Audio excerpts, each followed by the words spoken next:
Last ক্লাসে আমরা কি পড়েছিলাম?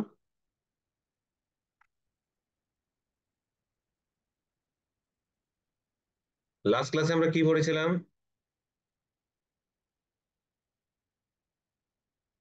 হ্যালো।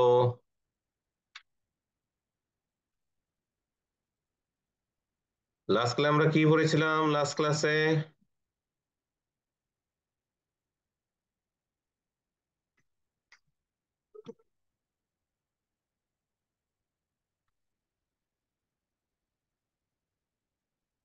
লাস্ট ক্লাসে আমরা কি পড়েছিলাম?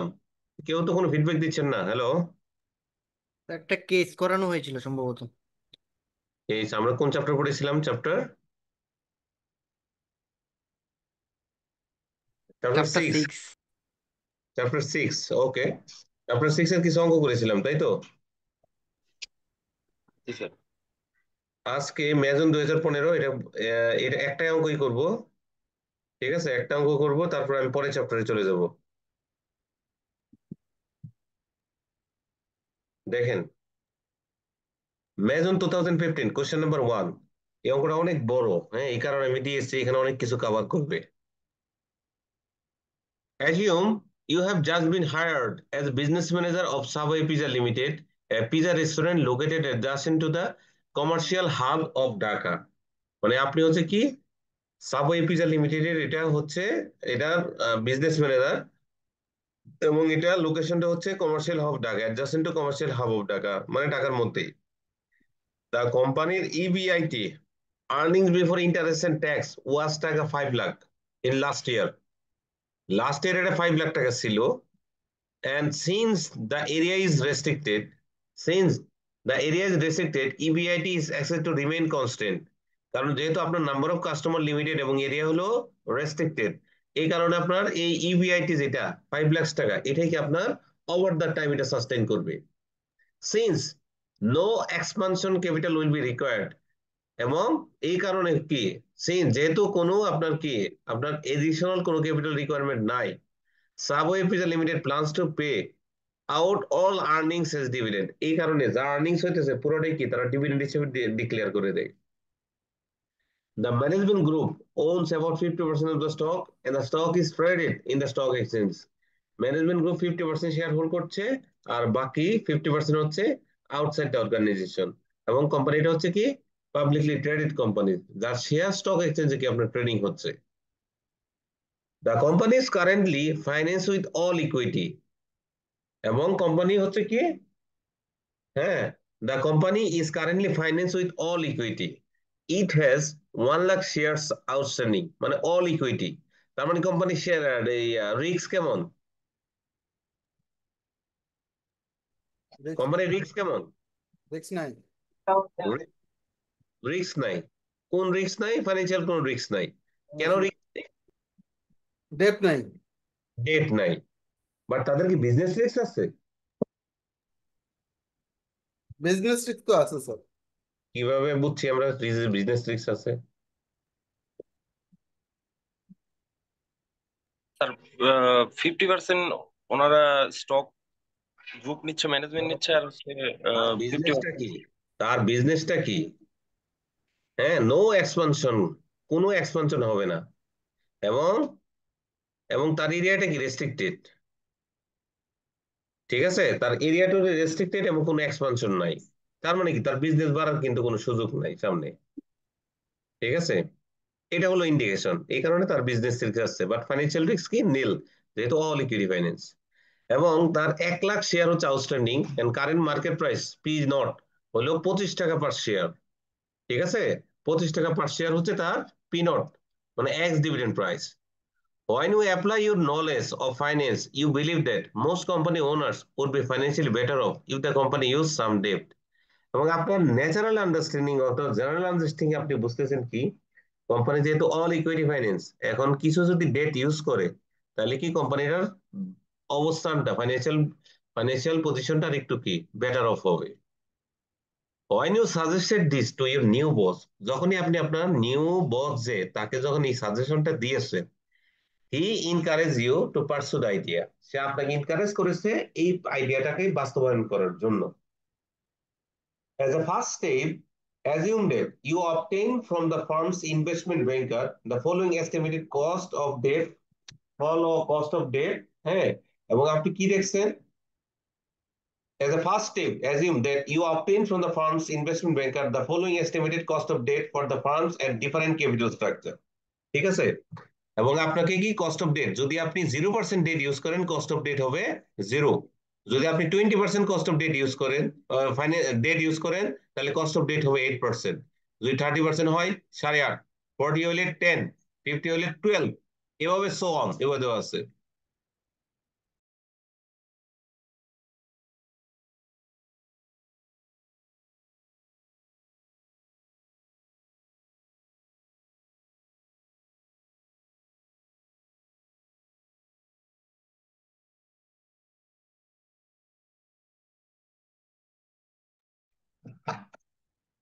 If the company were to recapitalize, debt would be issued. If the company were to recapitalize, debt should be issued.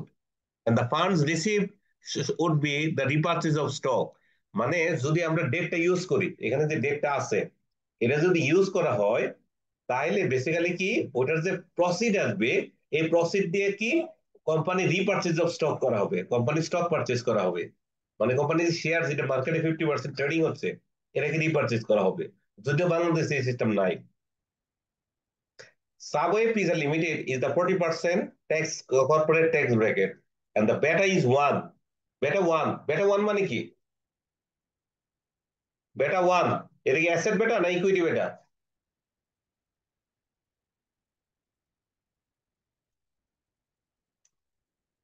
এটা কি অ্যাসেট বেটা না ইকুইটি বেটা?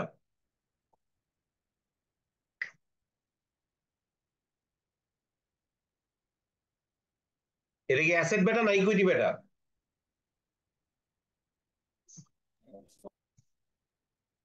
এটা কি অ্যাসেট বেটা না ইকুইটি বেটা? আপনারা কেন বলতেছেন না এগুলি? লাস্ট ক্লাসে আমি তো এগুলি করিয়েছি সব। এটা কি অ্যাসেট বেটা না ইকুইটি বেটা?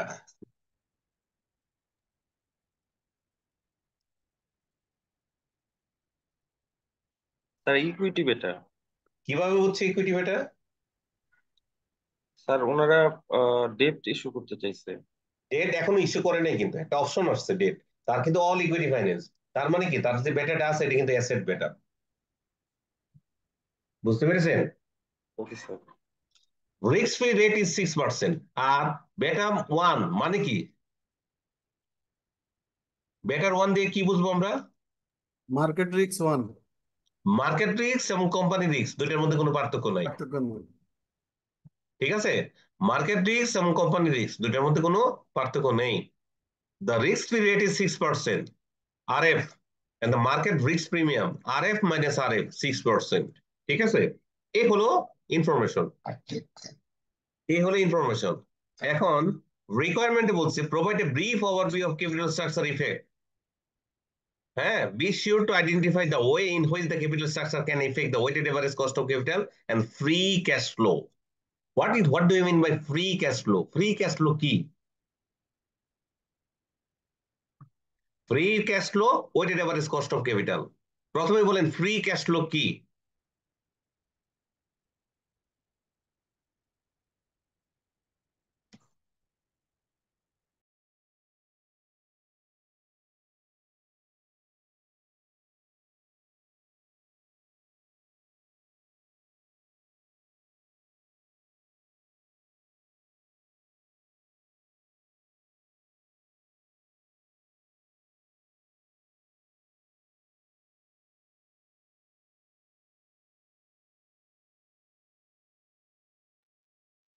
হ্যালো, ফ্রি ক্যাশ ফ্লো কি?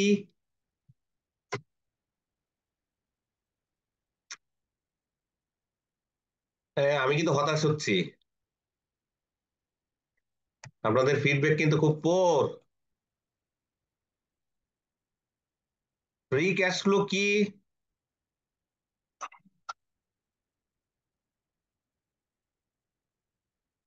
ফ্রি ক্যাশ ফ্লো কি?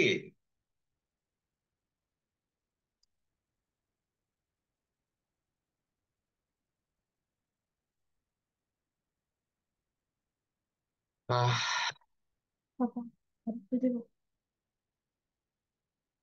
ফ্রি ক্যাশ ফ্লো কি?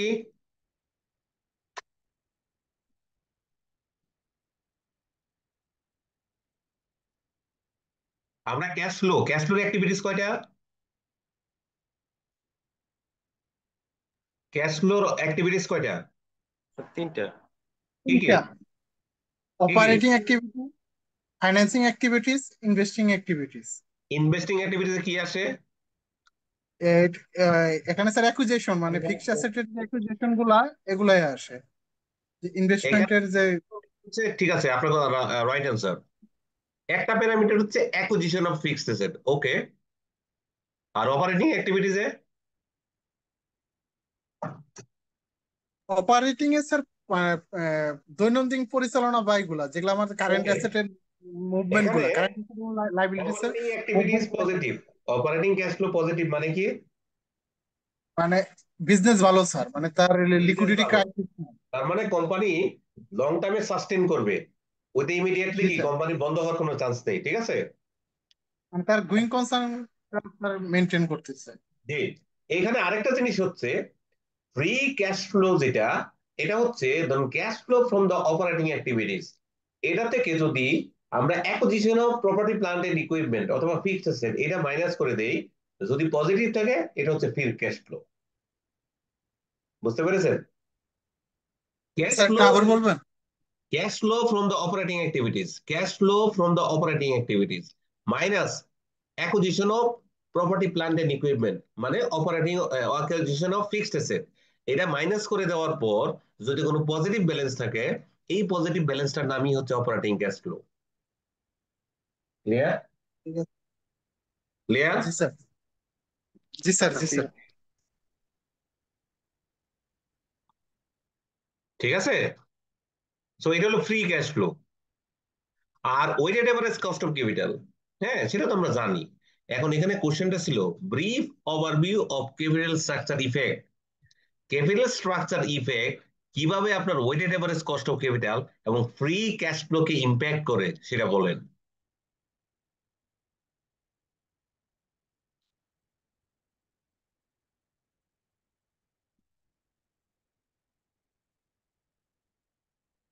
কি পারবো না?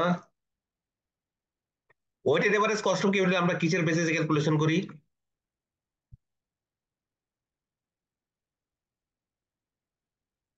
তিনটা প্যারামিটার। এখানে কি শর্ট টার্ম কোনো কিছু নেওয়া হয়? শর্ট টার্ম কোনো কিছু নেওয়া হয় ওয়েটেড এভারেজ কস্ট অফ ক্যাপিটালে? না স্যার। এখানে অল কি লং টার্ম, ঠিক আছে। Long term component of capital structure, যেমন long term debt, long term preference share, long term equity, long term loan etcetera. তার মানে শর্ট টার্ম কোনো কিছু কিন্তু নেওয়া হয় না।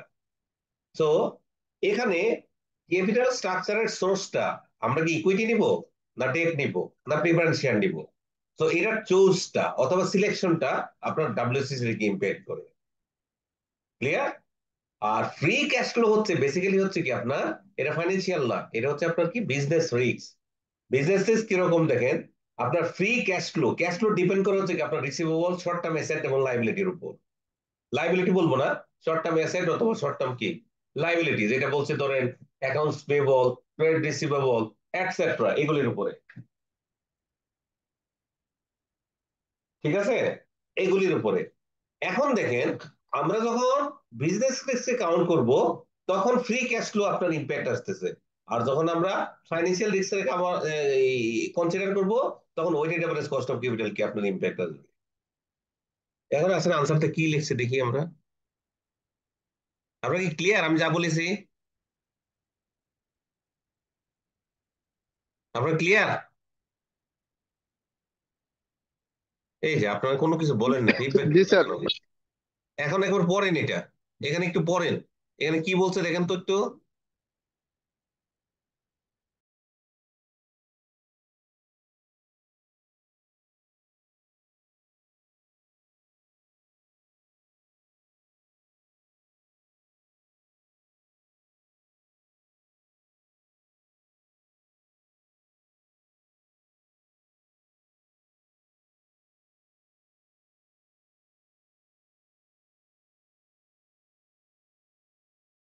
আমি যা বলেছি হুবহুব তাই কিন্তু বলেছে। দেখেন ডেট হোল্ডার হবে কি, prior claim on cash flows, true. প্রথমে ব্যাংকের টাকা দিতে হয়। ডেট হোল্ডারের ফিক্সডটা increases the risk of shareholders. হ্যাঁ, এটা রিস্কটা শেয়ার হোল্ডারদের কি রিস্ক বাড়ায় দেয়। আপনি ডেট যত বাড়বে শেয়ার হোল্ডারদের রিস্ক তত বাড়বে। রেসিডুয়াল ক্লেম, এটা কস্ট অফ স্টক মানে কস্ট অফ ইকুইটি হোল্ডারদেরকে দেওয়া হয়। এই কারণে দেখা যায় ইন্টারেস্ট এক্সপেন্স আর tax deductible, this reduce this tax pay debt. এবং যেহেতু ইন্টারেস্ট এক্সপেন্স আর ট্যাক্স ডিডাক্টেবল, এই কারণে কি এটা রিডিউস করে দেখি ট্যাক্স পেতে, আমরা একটা ট্যাক্স শিল পাই। Frees up more cash for payment to investors and the reduce after tax cost of debt again. Again, debt increases the risk of bankruptcy, causing pre-tax cost of debt. কেউ increases adding the debt। মানে দেখেন এখানে আমরা কিন্তু এগুলো পড়েছি।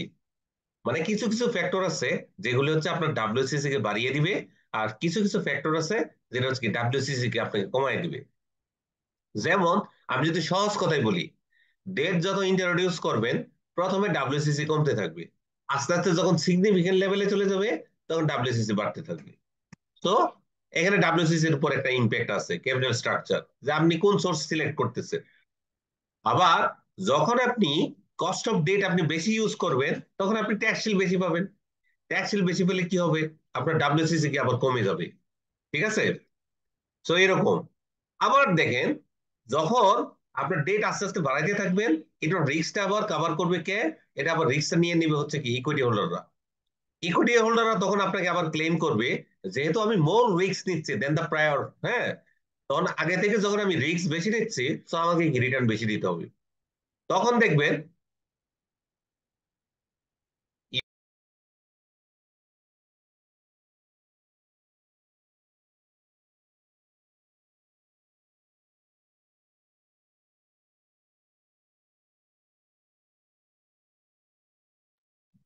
ঠিক আছে, তখন এইগুলির কারণে আবার দেখবেন কি আপনার কস্ট অফ কস্ট অফ হ্যাঁ ক্যাপিটাল, তার মানে ডাব্লিউসিসি কিন্তু আবার বাড়তেছে।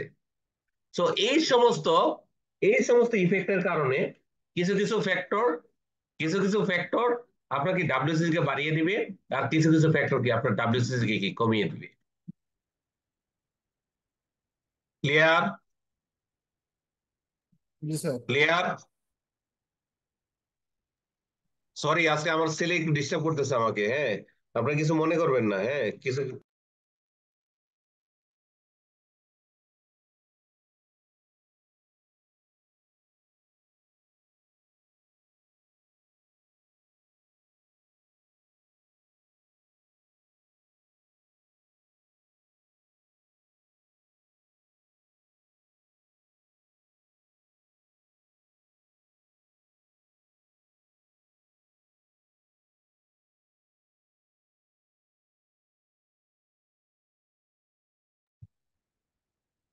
এখন দেখেন, সো ইমপ্যাক্ট অন ডাব্লিউসিসি কিন্তু ক্লিয়ার। Any question? যদি কোশ্চেন থাকে বলেন, আমি বলে দিচ্ছি।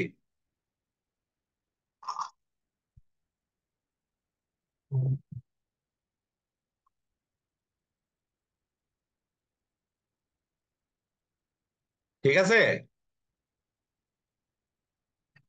জি স্যার। ওকে। সেকেন্ড হচ্ছে additional debt can affect future cash flow, FCF. এটা বেসিক্যালি এডিশনাল ডেট না, এটা আপনার কি এডিশনাল ডেট বলা দরকার নাই। এডিশনাল ডেট হচ্ছে কি, ধরেন এডিশনাল ডেটটা হলে কি আপনার আস্তে আস্তে কি একটা রিস্ক বেড়ে যাবে। রিস্ক বেড়ে যাবে মানে কি, আপনার ব্যাংক্রাফট হওয়ার চান্স থাকবে, তারপর আপনার লিগ্যাল এক্সপেন্স বেড়ে যাবে। হ্যাঁ, কারণ ব্যাংক এবং আপনার মধ্যে দেখুন কি একটা কন্ট্রাডিকশন চলে আসতেছে। ঠিক আছে, এখন এগুলির কারণে বিভিন্ন অপারেটিং এক্সপেন্স কি আপনার বেড়ে যাবে, বুঝছেন। তারপরে বিভিন্ন ধরনের সিগন্যালিং থিওরি আছে, হ্যাঁ, আপনার দেখা যাবে manager know the farm future prospect better than the investor. এখানে কি অনেক সিগন্যালিং থিওরি আছে, ম্যানেজাররা বেশি জানবে ইনভেস্টরের থেকে। আবার ম্যানেজমেন্ট ভার্সেস হচ্ছে কি প্রিন্সিপাল ভার্সেস এজেন্ট, তাদের মধ্যে কি একটা ঝামেলা হতে পারে। এই সমস্ত বিভিন্ন কারণে দেখা যায় কি আপনার অপারেটিং এক্সপেন্স আপনার আগের থেকে বেড়ে যেতে পারে, যেটা কি আপনার ফিউচার ক্যাশ ফ্লোকে কি আপনার ইম্প্যাক্ট করতে পারে। ঠিক আছে, সো এটা হলো কি এডিশনাল ডেটের কারণে আপনার এই প্রবলেমটা হতে পারে। যখনই ডেট বাড়াবেন among the among the among the owner, among the principal, among the bank, among the manager, সবার মধ্যে একটা ডিস্ট্রাস্ট ক্রিয়েট হয়ে যাবে।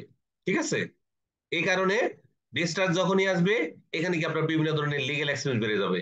বেড়ে যাওয়ার কারণে আপনার দেখা যাবে কি ফিউচার ক্যাশ ফ্লোর উপর কি আপনার ইমপ্যাক্ট করতেছে। ঠিক আছে, জি sir.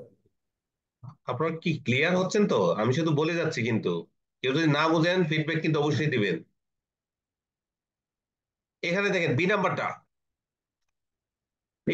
What is business risk, what factor influence the firm business risk. Business রিস্কের রিলেশন কার সাথে কার? বিজনেস রিস্কের রিলেশন কার সাথে কার বলেন তো? আমি প্রথম ক্লাসে বলেছিলাম বিজনেস রিস্ক আমরা কিভাবে মেজারমেন্ট করব, লাস্ট ক্লাসেও বলেছিলাম।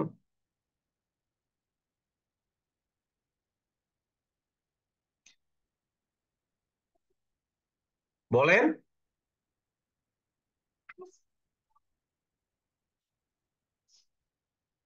আহা,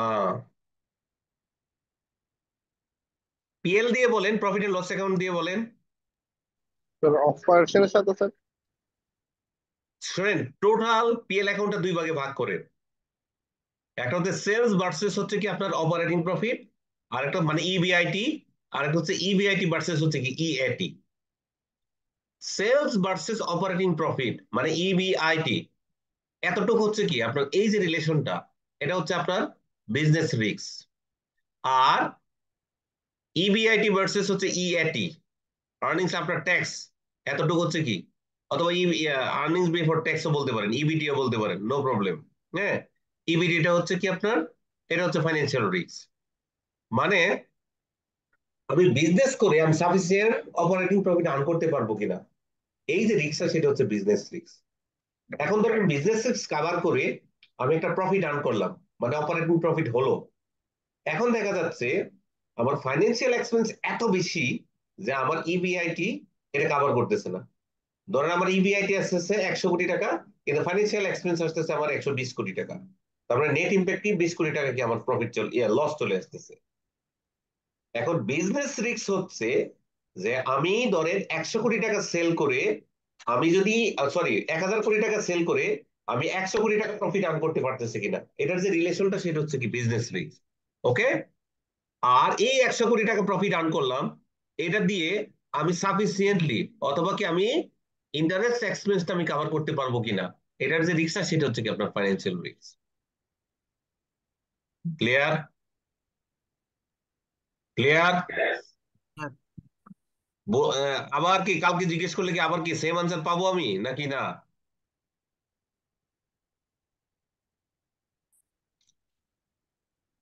আনসার দিতে পারবেন তো? জি স্যার পারবো। স্যার পারবো স্যার। এখন দেখেন influence the firm business risk, কি কি ফ্যাক্টরস আপনার ফার্মের বিজনেস কে ইমপ্যাক্ট করে বলেন তো?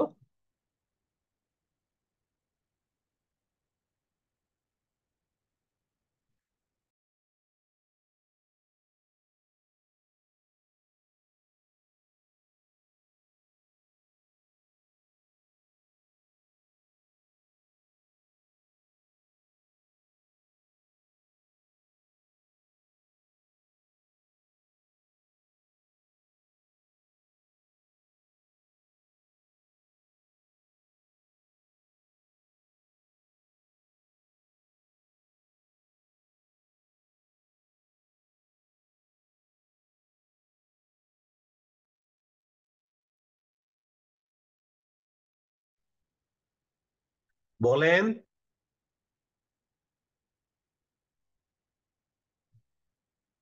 কি কি ফ্যাক্টর বিজনেস রিস্ক কে ইনফ্লুয়েন্স করে? প্রথমে সেলস নাকি? ওভারঅল প্রফিট বের করতে আপনার কি কি আইটেম মাইনাস করতে হয় বলেন?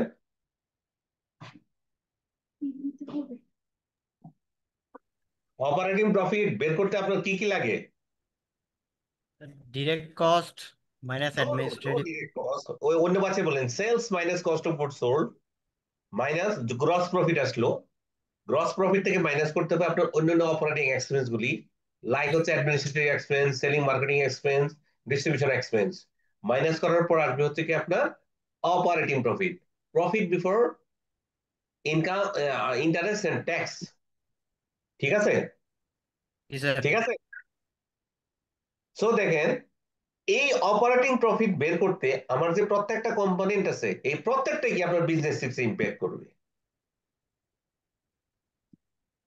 ক্লিয়ার? ক্লিয়ার?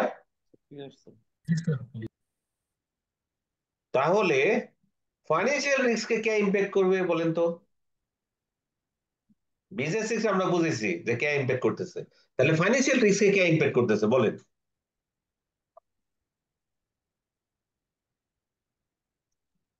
ফিনান্সিয়াল এক্সপেন্স বা Interest rate. Investment financial expense, debt এবং ইকুইটি রেশিও, ঠিক আছে, অনলি ফাইন্যান্সিয়াল রিস্ক, ঠিক আছে। Interest expense, that's means debt এবং ইকুইটি রেশিও কি আপনার বিজনেস ফাইন্যান্সিয়াল রিস্ককে ইম্প্যাক্ট করতেছে।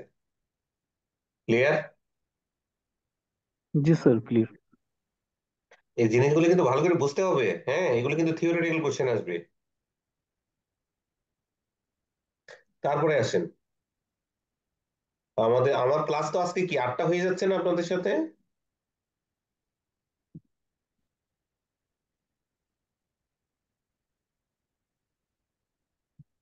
এর আগে স্যার 3টা হয়েছে, 3টা লেকচার, হ্যাঁ, আজকে 4 চার নম্বর আজকে 4 4 নম্বর। মানেই 8, মানে 2টা করে ডাবল। জি জি হ্যাঁ জি। হ্যাঁ আচ্ছা যাই হোক, ঠিক আছে। আমি এখানে দেখেন আরেকটা রিকোয়ারমেন্ট হচ্ছে, what is the operating leverage? Operating leverage মানে কি? সেলস ভার্সেস কি EBIT. How does it effect firm business risk? এটা কিভাবে বিজনেস ইম্প্যাক্ট করে already discuss. Show the operating break even point if a company has a fixed cost. Operating break even point, break even পয়েন্টের formula কি? আমরা এমআই করে আসছি। Break ইভেনের ফিক্সড ফর্মুলা কি? Cost divided by sales Profit minus or loss? Variable cost. Minus sales minus variable cost, উপরে হলো ফিক্সড কস্ট, নিচে হলো sales minus variable cost, right? Fixed cost হলো 200, ইস্যু, তাহলে তোমার break even system. Fixed cost 200, sales price 15 and the variable cost হচ্ছে 10, তাহলে contribution margin কত? কন্ট্রিবিউশন মার্জিন কত? Sales minus variable cost equal to contribution margin, তাহলে sales হলো 15, variable cost হলো 10, তার মানে 50, তাহলে কন্ট্রিবিউশন মার্জিন কত আসতেছে? 40 35। 5, তাহলে ব্রেক ইভেন কত? Fixed cost divided by contribution margin 200 divided by 5, তার মানে কি 40 আসবে। ইন ইউনিট যদি বলতো, ইউনিট না বলে যদি বলতো আপনার ইন অ্যামাউন্ট, তাহলে 40 into sales price. মানে তখন কন্ট্রিবিউশন মার্জিন রেশিও বের করতে হয়, মানে 5 ভাগ হচ্ছে কত 15, কন্ট্রিবিউশন মার্জিন রেশিও আসতো তখন কত 3 পয়েন্ট সামথিং 0.333, তখন এর 0.33। ভাগ করতে হতো, তার মানে 200 কে ভাগ করতে হলো কি 0.33 দিয়ে, যেটা আসতো সেটা হচ্ছে কি আপনার কন্ট্রিবিউশন মার্জিন ইন অ্যামাউন্ট, ঠিক আছে। ওকে, নাও C number requirement, A B কোনো প্রবলেম আছে?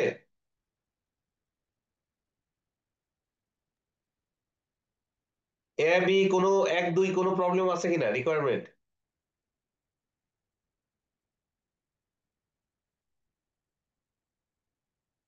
আহ, কেউ কিছু বলে না। নাই sir.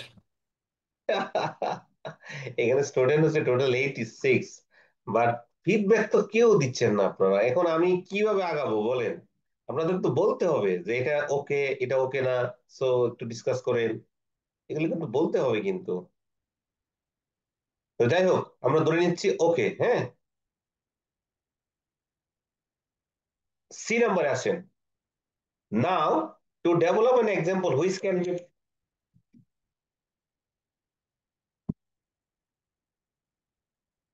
Now, to develop an example which can be presented to Subway Pizza Limited's management to illustrate the effect of financial leverage. Consider two hypothetical firms. একটা হলো farm you, যেখানে কোনো ইউ মানে কি, যেখানে কোনো ডেট আনলিভার নাই, আনলিভার্ড ফার্ম। আর একটা হচ্ছে ফার্ম এল, যেখানে হচ্ছে কি লিভার্ড আছে। Which uses টাকা 10,000 of 12% debt, মানে 10,000 টাকা 12% debt. Both the firms have 20,000 টাকার এসেট। তাহলে দেখেন আমরা জানি কি কোন একটা ব্যালেন্স শিটের একটা হলো অ্যাসেট পাস আর একটা হলো লাইবিলিটি এন্ড ইকুইটি পাস। তাহলে ব্যালেন্স শিট পার্টে যদি আপনার 20,000 টাকার টোটাল অ্যাসেট থাকে, আর এক পাশে হচ্ছে লাইবিলিটি আছে 10,000, তাহলে আপনার ইকুইটি কত? 10,000. 10,000। আর আরেকটা ফর্মে কি আপনার কোনো আরেকটা ফর্মে কি আপনার কোনো ডেট নাই, তার মানে 20,000 টাকার অ্যাসেট, কি 20,000 টাকার ইকুইটি? ওকে, তাই না? জি স্যার। একটা মিনিট, হ্যাঁ।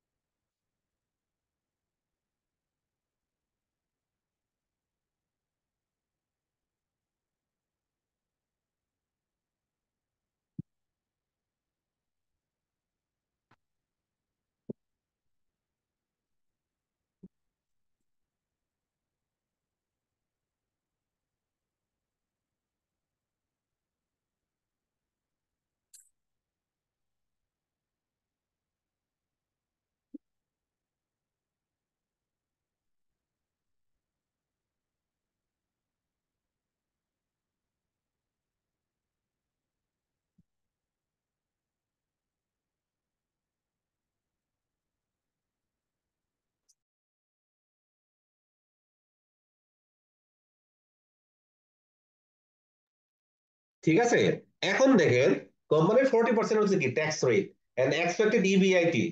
ইবিআইটি 3,000, বুঝছেন? ইবিআইটি যদি 3,000 হয় তাহলে ইবিটি কত? ইবিআইটি 3,000, তাহলে ইবিটি কত?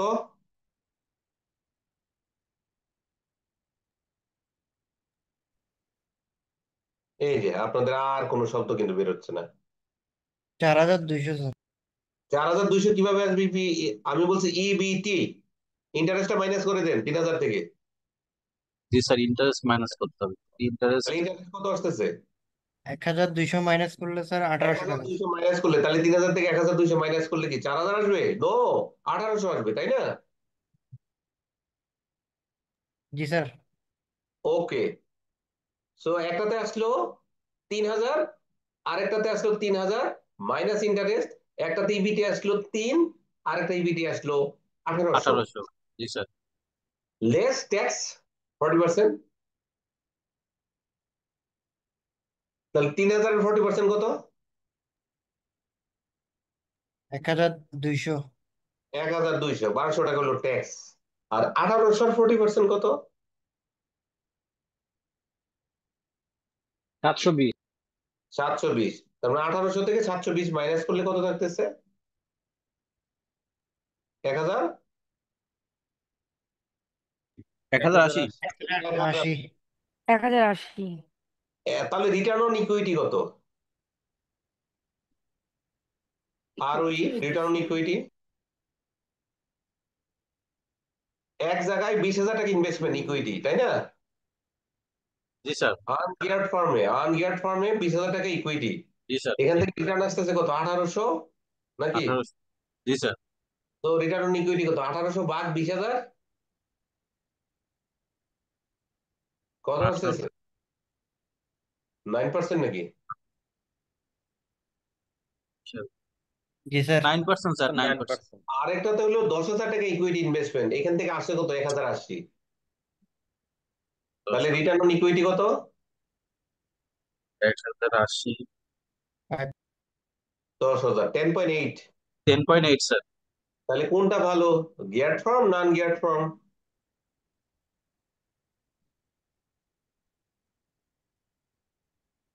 স্যার লিভার লিভার আর আর ওই বেসিসে লিভার ফার্ম ভালো, জি স্যার। তাই না? জি স্যার, এখানে 10.8। হুম। এখন দেখেন এই রিকোয়ারমেন্টটাই আমরা যদি এখানে সলিউশনে যাই, তাহলে দেখেন আপনারা একবার দেখেন, এই যে দেখেন এইটা, কোনো প্রবলেম আছে কিনা বলেন?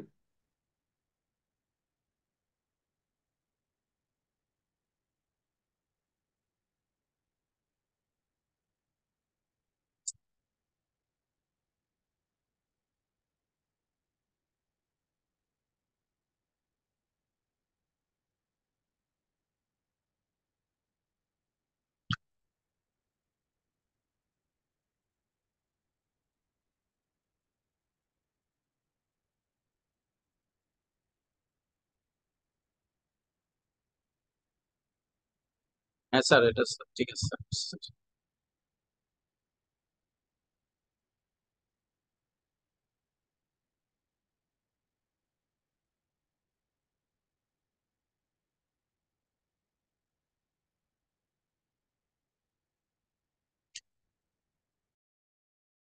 ওকে, ঠিক আছে। সো আমরা যা ডিসকাস করেছি তাই কিন্তু আসছে নাকি? জি স্যার। Any problem? No sir. Okay, thank you.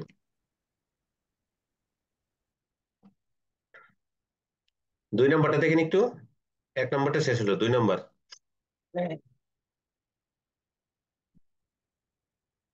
দুই নম্বর পরের।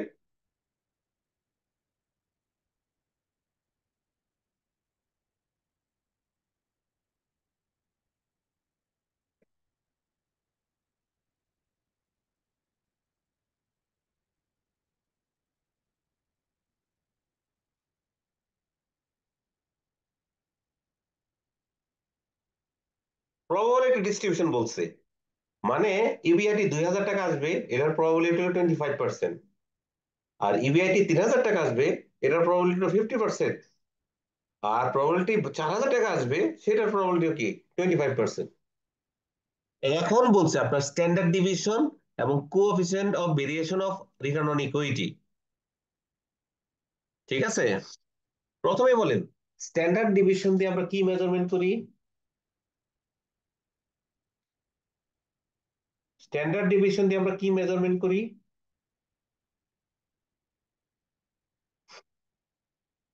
Risk measurement. রিস্ক মেজারমেন্ট করি আমরা, রিস্ক মানে এই ইনভেস্টমেন্টটা অথবা এই রিটার্নটা আসা, হ্যাঁ, এত প্রবাবিলিটি আসবে, এটার মধ্যে কি কি রিস্ক অ্যাসোসিয়েটেড আছে সেটা আমরা ক্যালকুলেশন করি। ঠিক আছে, তো এখন দেখেন এখানে একটা প্রবাবিলিটি ম্যাট্রিক্স দেওয়া আছে, এই ম্যাট্রিক্স দিয়ে কি আমরা একটা এভারেজ বের করব। কিভাবে বের করব দেখেন, এটা শুধু ক্যালকুলেশন, বোঝার কিছুই নাই। এটা প্রবাবিলিটি 25% আসবে ফার্ম ইউ এবং ফার্ম এল দুইটার জন্য করতে হবে, তিনটা পজিশন, ব্যাড এভারেজ গুড। আবার ফার্ম এল এর জন্য ব্যাড এভারেজ গুড।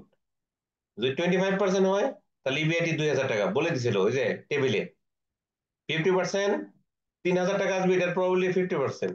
4000 টাকা আসবে, এটা 25%। ঠিক একইভাবে ফার্ম এল এর জন্য সেম। এখন এটা দিয়ে যদি এটা, হ্যাঁ, এখান থেকে যদি আমরা ইন্টারেস্টটা মাইনাস করি, ফার্ম এল এ তো কোনো ইন্টারেস্ট নাই, তাই না? ফার্ম ইউতে, ফার্ম এল এ আছে 1200 1200 1200, জি তার স্যার। মানে 800 1800 2800, আর এখানে এজ ইট ইজ আছে তাই থাকবে। জি ইন্টার স্যার। ট্যাক্স 20%, 800 1200 1600, আর এখানে 300 720 1120। তো আমাদের নেট ইনকাম 1200 1800 2400, আর এখানে 480 1080 1680 থাকবে। হুম, এখন দেখেন আমরা এখানে ইনভেস্টমেন্ট করেছিলাম রিটার্ন অন ইকুইটি ক্যালকুলেশন করতে। ফার্ম ইউতে আমাদের ইকুইটি হলো 20,000, তাহলে 1200 টাকাকে যদি 20,000 দিয়ে ভাগ করি তাহলে 6% আসবে। 1800 কে যদি আমরা 20,000 দিয়ে ভাগ করি 9% আসবে। 2400-কে যদি আমরা 20,000 দিয়ে ভাগ করি তাহলে 12% আসবে। ঠিক একইভাবে এখানে 4.8 10.8 এবং 6.8 এখানে ভাগ করবো হলো 10,000 দিয়ে। So average return on equity, average return on equity হলো এই 6% আসার প্রবাবিলিটি হলো 25%, এই 9% আসার প্রবাবিলিটি হচ্ছে 50%, আর এই 12% আসার প্রবাবিলিটি হচ্ছে কি 25%। তার মানে কি রিটার্ন অন ইকুইটি ইনটু হচ্ছে প্রবাবিলিটি। সো এভারেজে রিটার্ন অন ইকুইটি হচ্ছে কত 9% আসতেছে। ঠিক একইভাবে 4.8 ইনটু হলো 25%, 10.8 ইনটু হচ্ছে 50%, আর 16.8 ইনটু হচ্ছে কি 25%। সো আপনার এভারেজ আসতেছে কত 10.8। সো এখানে 9, এখানে কি 10.8, তার মানে আগের মতোই রেজাল্ট আসছে। ঠিক আছে, আগের মতোই রেজাল্ট আসছে। জি স্যার। আছেন ক্যালকুলেশন অফ স্ট্যান্ডার্ড ডেভিয়েশন। একটা হলো probability X E X X minus E X X minus E X whole square, আর এখানে probability into X minus X whole square. তার ফার্ম এল এর জন্য সেম, এক্স ইএক্স এক্স, হ্যাঁ, minus E X X minus E X whole square, আর probability into হচ্ছে X minus E X whole square. So আপনার এখানে ভেরিয়েন্স আসতেছে হলো 4.5 ফার্ম ইউর জন্য, আর ফার্ম এল এর জন্য হচ্ছে 18। যদি আমরা স্ট্যান্ডার্ড ডিভিশন করি এটাকে জাস্ট বর্গমূল মানে রুট ওভার করলেই এখানে আসতেছে 2.12, আর এখানে আসতেছে কত 4.24। দেখেন ফার্ম ইউতে, ফার্ম ইউতে আপনার কোনো রিস্ক নাই, মানে ডেট নাই। ডেট না থাকার কারণে এখানে রিস্ক হলো 2.12। আর ফার্ম এল এ আপনার রিস্ক আছে, রিস্ক থাকার কারণে এটা আসলো কত, 4.24। ক্লিয়ার? ক্লিয়ার? ক্লিয়ার।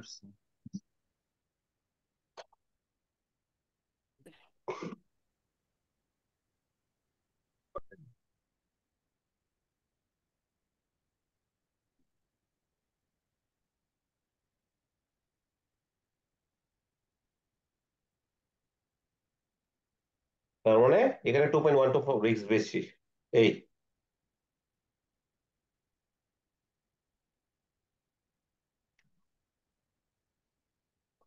এই তো গেল এটা।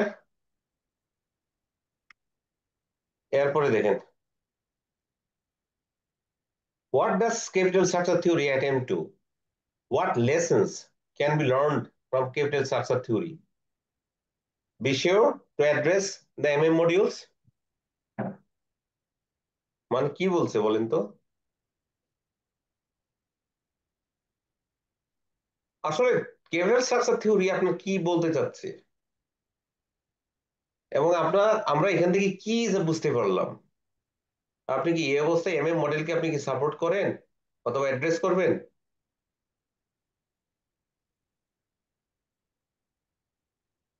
কি বলেন?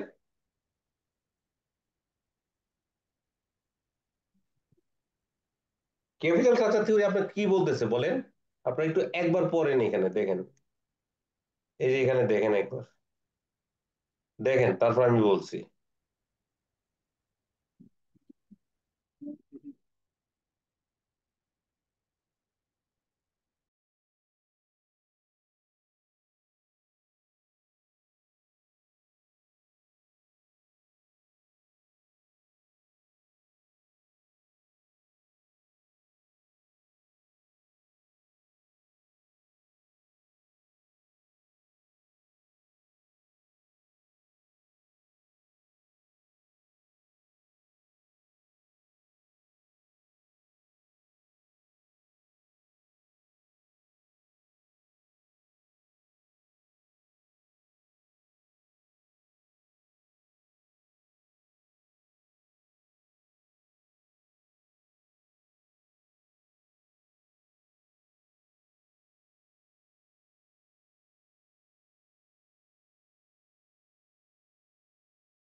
এগুলো কি বলছে, ক্লিয়ার?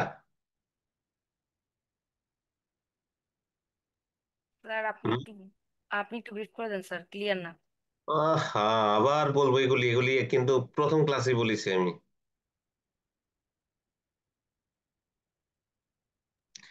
প্রথমে আসলে কি বলছে বলেন তো? এখানে একটা কথা বলেছে, দেখেন,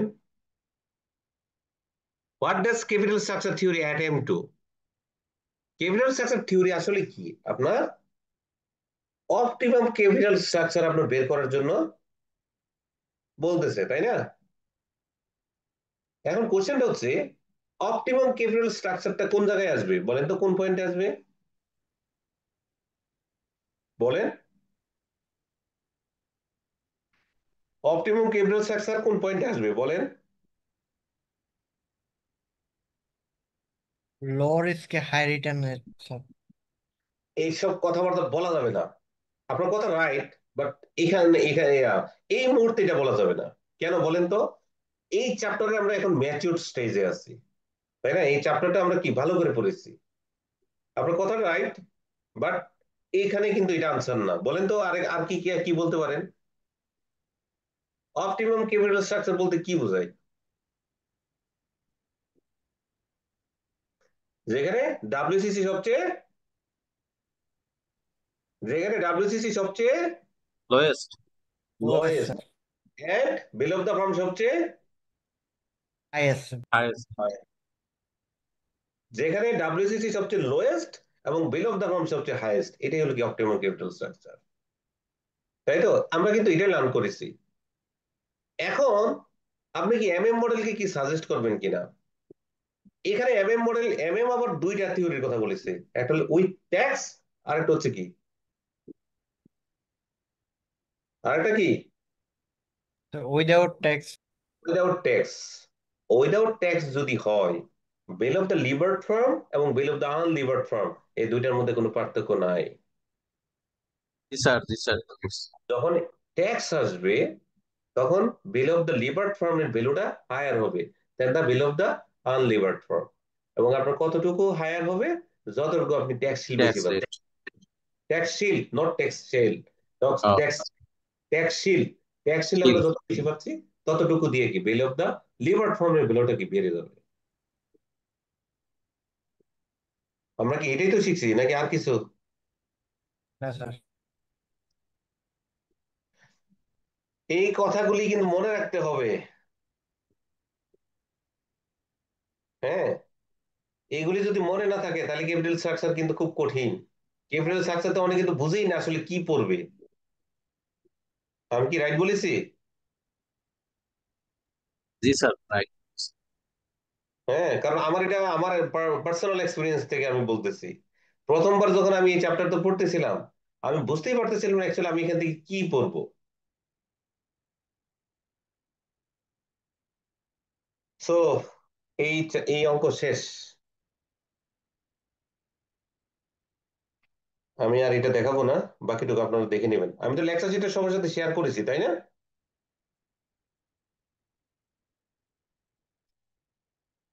করেছি কিনা? জি স্যার, চ্যাপ্টার 6 স্যার আমাদের শেয়ার করুন। কোশ্চেন হ্যাঁ, কোশ্চেন স্যার। করেছি।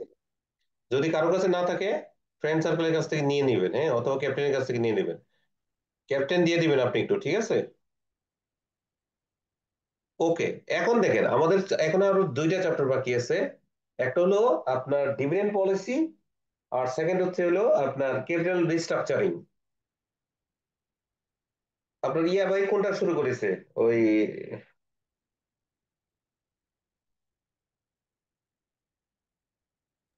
সাইদ ভাই, সাইদ ভাই উনি স্যার 9-10 পড়াচ্ছেন। এখন 9-10 আছে না? আর জি স্যার। মেজবাকি দুইটার কোনোটা স্টার্ট স্টার্ট করেছে? জি স্যার, উনি তো 2, 3, 4 পড়াইছে।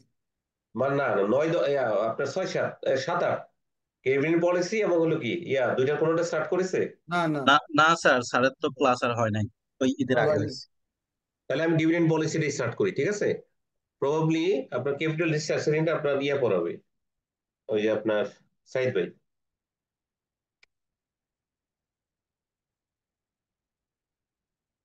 চ্যাপ্টার 7।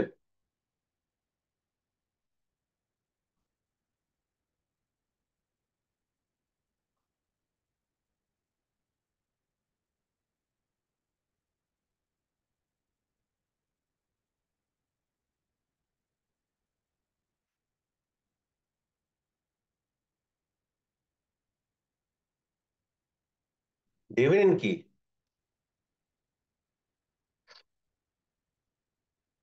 ডিভিডেন্ড কি?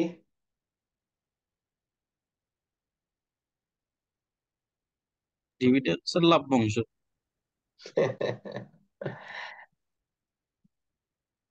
লভ্যাংশ তো সেটা আমি বুঝছি। লভ্যাংশ বলে ডিভিডেন্ড কে? হুম, স্যার মানে প্রফিটের ডিস্ট্রিবিউশন, প্রফিটের কিছু অংশ যেটা শেয়ার হোল্ডারদের মধ্যে প্রদান করা হয়।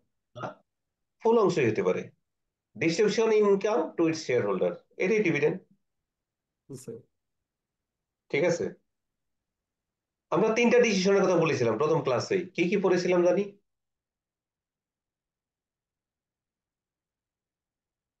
কি কি ডিসিশন?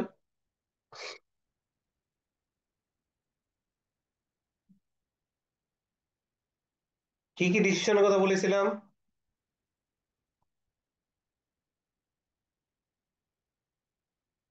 এ শেষ।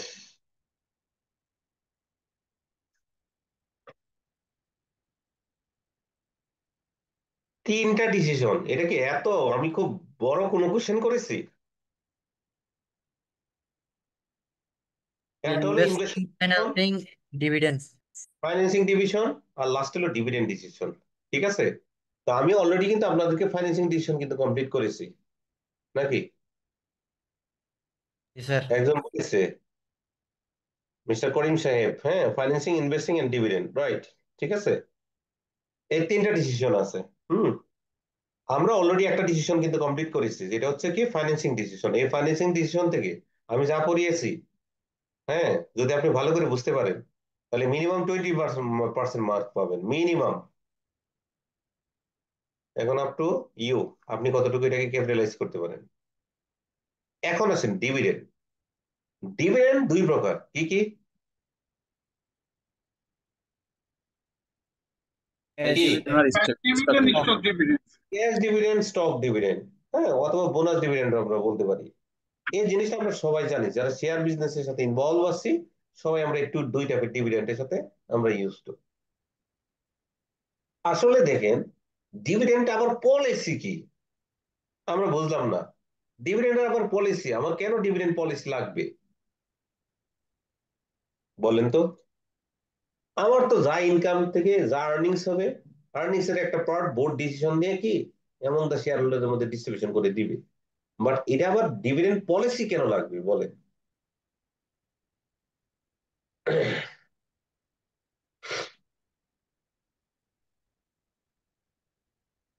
বেশিটা স্যার কি অনুপাতে দেওয়া হবে, এবং কারেন্ট যে এক্সিস্টিং শেয়ার হোল্ডার আছে তাদের অনুপাতটা কি হবে, এবং যদি আমি সিগন্যালিং থিওরি। প্রিফারেন্স শেয়ার হোল্ডারদের অধিকারটা কি হবে, এরকম এর মধ্যে একটা না, ব্যালেন্সিং করার জন্য একটা পলিসি হ্যাঁ, দরকার। ঠিক আছে, আপনার কথা, আপনি অনেক কিছু বলেছেন, বাট একটা কথা যদি আমরা বলি, সিগন্যালিং থিওরি। হ্যাঁ স্যার। দেখেন, অব্লিগেশন হলো দুই প্রকারের, কন্ট্রাক্ট। কন্ট্রাক্ট যদি বলি, আমরা দুই প্রকারের কন্ট্রাক্ট বলতে পারি। একটা হচ্ছে দ্যাট ইজ লিগেলি অব্লিগেটেড, তার মানে কি এ আর বি এর সাথে একটা মিউচুয়ালি রিটেন একটা এগ্রিমেন্ট হয়েছে, এটা একটা এগ্রিমেন্ট, যেটাকে আমরা লিগেল অব্লিগেশন বলছি। আরেকটা কন্ট্রাক্ট কি এরকম হতে পারে না, যে কনস্ট্রাকটিভ অব্লিগেশন, যেটা যেটা পাস্ট প্র্যাকটিস থেকে কোম্পানি করে আসছে, সো আমরা ধরে নিব এই বছরও কি কোম্পানি সেম প্র্যাকটিসই করবে। হতে পারে, পারে কিনা? Is it contract? স্যার পার। এটা কি কন্ট্রাক্ট? এটা practice sir, practice. Practice sometimes কি কন্ট্রাক্ট হিসেবে কিন্তু কাজ করবে। So it's a contract but not legal contract, it is constructive obligation. ঠিক আছে, এখন দেখেন, ডিভিডেন্ড পলিসি কেন দরকার আমি এটা বলেছিলাম। প্রত্যেকটা কোম্পানি দেখেন, বাংলাদেশে কি এই প্র্যাকটিসটা আছে? অবভিয়াসলি আছে। এবং এই dividend policy, dividend distribution policy করে annual report as well as কি the website of the company, এখানে কি আপনার এটা কি ডিসপ্লে করতে হবে। প্রত্যেকটা লিস্টেড কোম্পানির দেখেন আপনার ডিভিডেন্ড পলিসি আছে। যদিও ওইখান থেকে আপনি কোনো সিগন্যালিং পাবেন না, সিগন্যাল পাবেন না, কারণ বাংলাদেশ কি ওইভাবে এটা প্র্যাকটিস করে না। এই কারণে দেখেন, ডিভিডেন্ড ডিসিশনের কারণে আপনার কি করতে হবে, একটা ডিভিডেন্ড পলিসি করতে হবে। এখন ডিভিডেন্ড পলিসি কেন দরকার? আসলে এটা হলো একটা কি সিগন্যাল দেয়, প্রত্যেকটা কোম্পানি একটা সিগন্যাল দেয়। এই সিগন্যালটা কি, যেটা কনস্ট্রাকটিভ অব্লিগেশন থেকে আসতেছে। তো আপনারা দেখবেন যে প্রত্যেকটা কোম্পানি আপনি যখন ইনভেস্টমেন্ট করবেন, তখন আপনি দেখেন যে হিস্টোরিক্যাল ডিভিডেন্ড কত পার্সেন্ট দিয়েছে, সেটা কিন্তু আপনি কনসিডার করেন। কেন আপনি এটা করেন? কেন করেন বলেন তো? যারা শেয়ার মার্কেট ইনভেস্টমেন্ট আছে তারা বলেন। কারো শেয়ার মার্কেট ইনভেস্টমেন্ট নাই, এটা কি বিলিভেবল?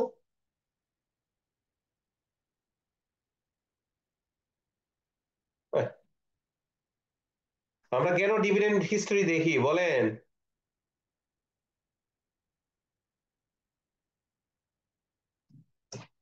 কেন দেখি?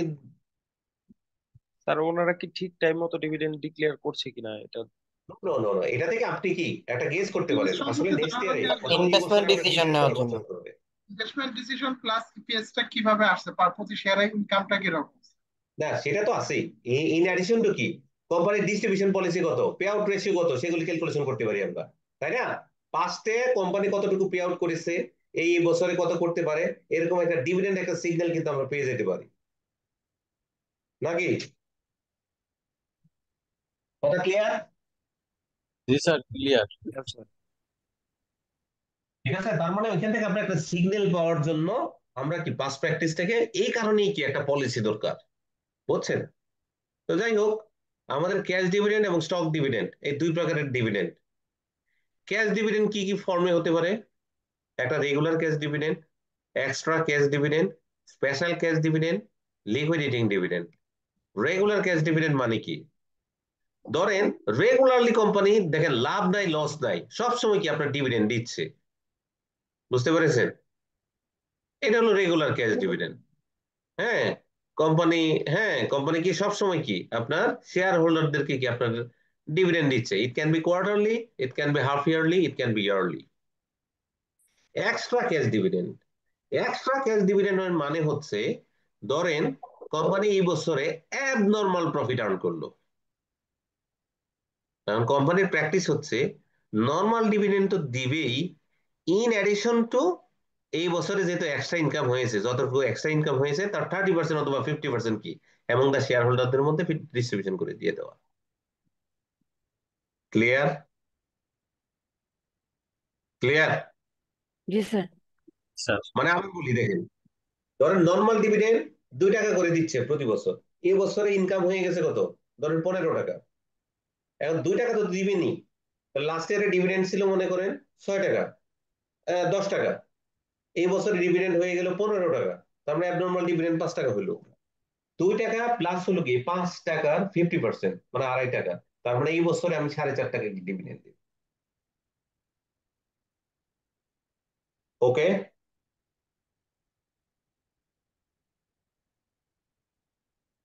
ওকে? Okay sir. Sir.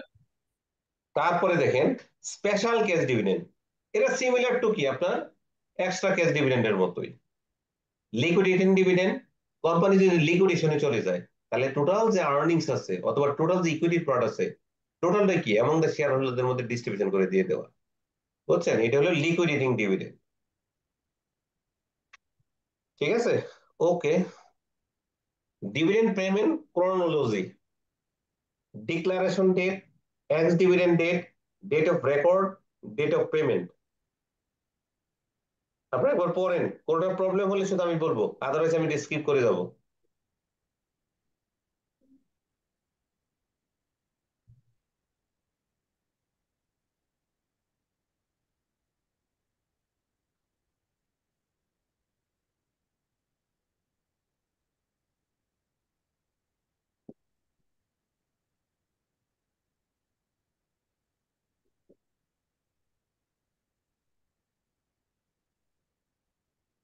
Hmm,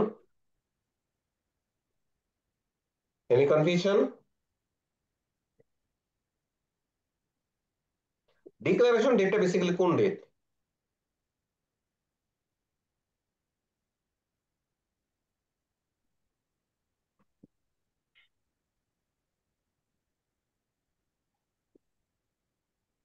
company board of meeting এ যে মিটিং এ ডিভিডেন্ড কত পার্সেন্ট দিবে সে এজিএম ডিক্লেয়ার এর করা হয় সেটা।